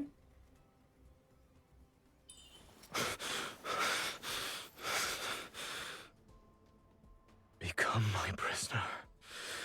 Or my master.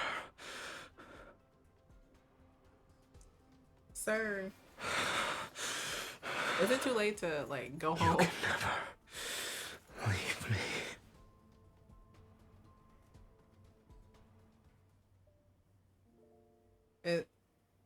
It's not.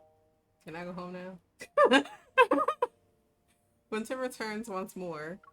As I watch the light snow falling outside my window, it dawns on me. Another year has passed since Zane and I parted ways in that interrogation room. In the aftermath of that day, I walked away on my own. The bitter truth that I couldn't take him with me, I'd known that all along. Even when he confessed that I was what he wanted, it wouldn't have stopped him. He's always been this way.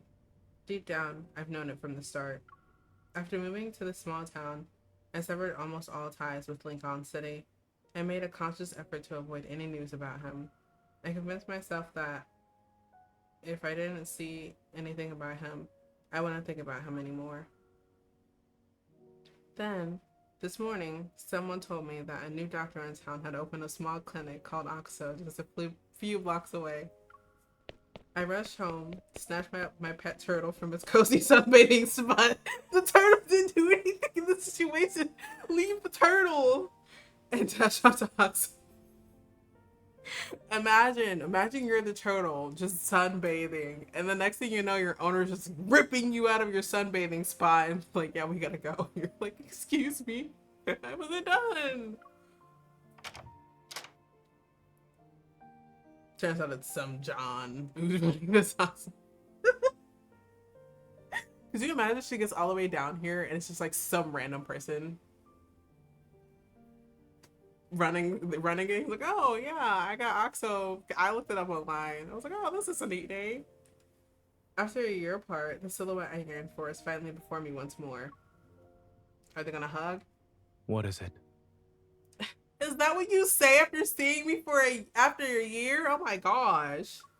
Doctor Zane, I think my pet turtle might be sick. It's been really lethargic.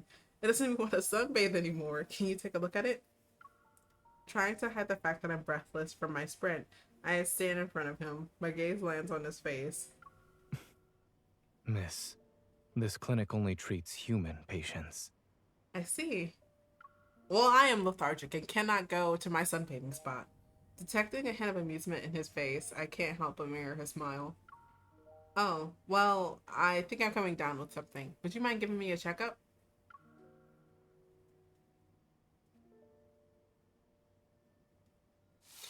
In the evening, I return with a bag of snacks from the store. The kitchen light is on and Zane is cooking steak. My turtle watches him through the glass partition between the doorway and the kitchen. And then you come back home and you're like, why did she take me there? And nothing happened. Poor little turtle.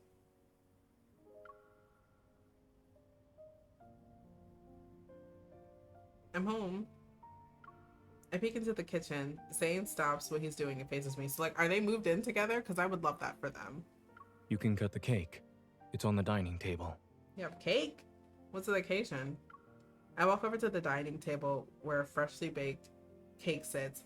Its enticingly sweet aroma permeates the room. Today is a special day. The day that Zane and Raiden are reunited? The cake is inscribed with the words, Happy New Beginning for Raiden. Happy New Beginning. Happy New Beginning.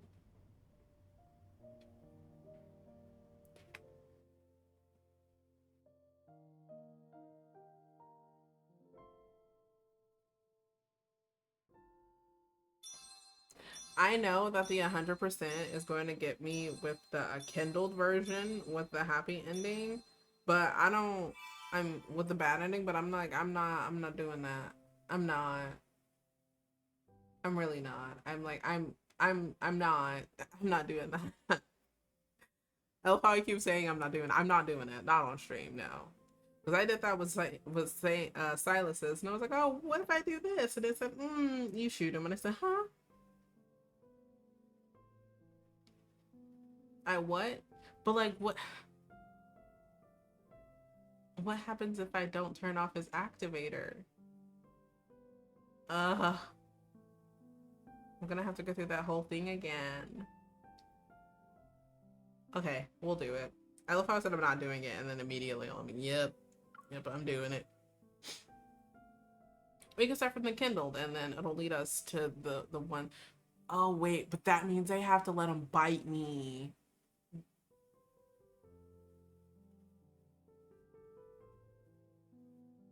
Well, we're just gonna be sitting here awkwardly looking at Zane bite us, because that's what's gonna happen. This is taking forever.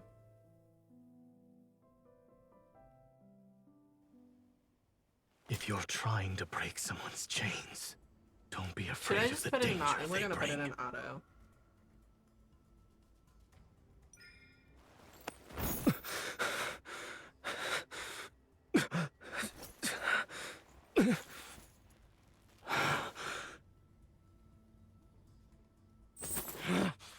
I'm just gonna let him do it. Like, what am I condemning me? But you're the one at fault. I mean, they do give you a generous amount of time to like be like, hey, maybe you should click this. Because like the first time that I didn't do it, I was like, oh my god, I didn't know. You should be more careful.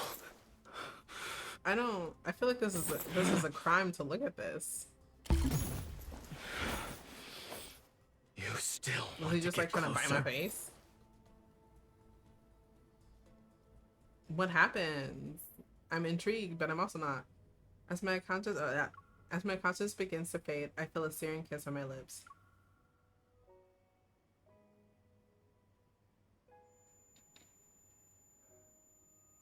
He seems to be saying something, but I can't hear his words. Oh, do I die in this situation? I'm not sure how much time has passed before the pain from my bite wound jolted me awake again.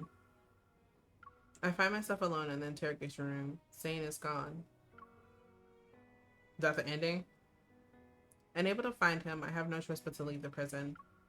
I catch my delayed flight and bid farewell to Lincoln City, my childhood home. I settle down in a small town and focus on finding a quieter life. I never see Zane again. I avoid any news report that's related to him. So long as I don't look, he might still exist in this world. Snow greets this small town for the winter. Frost blooms in my window and obscures the scenery outside. The muddled sight reminds me of when my vision blurred after Zane bit me.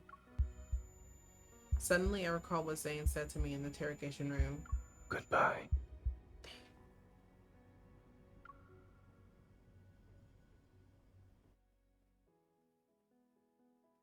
They're so depressing, the bad endings. I mean, which they should be. But that just sucks. But with that, I am going to end the stream here. I'm actually surprised I did so much. I looked at the Caleb one and the Xavier one, and then we got to the Zane one, which I said I was gonna do like last month, and I just like never did it. Sorry about that. Make sure you drink water. You are 70% water. You have to replenish what you lose throughout the day. Make sure you have something to eat. If you aren't hungry, just have something next to you when you're feeling peckish. And make sure you get 8 hours of sleep. Doesn't matter when, doesn't matter where, doesn't matter how. As long as you get sleep. And I will see you guys. I don't know. I don't know when I'll see you guys next. But hopefully it'll be soon. Bye-bye.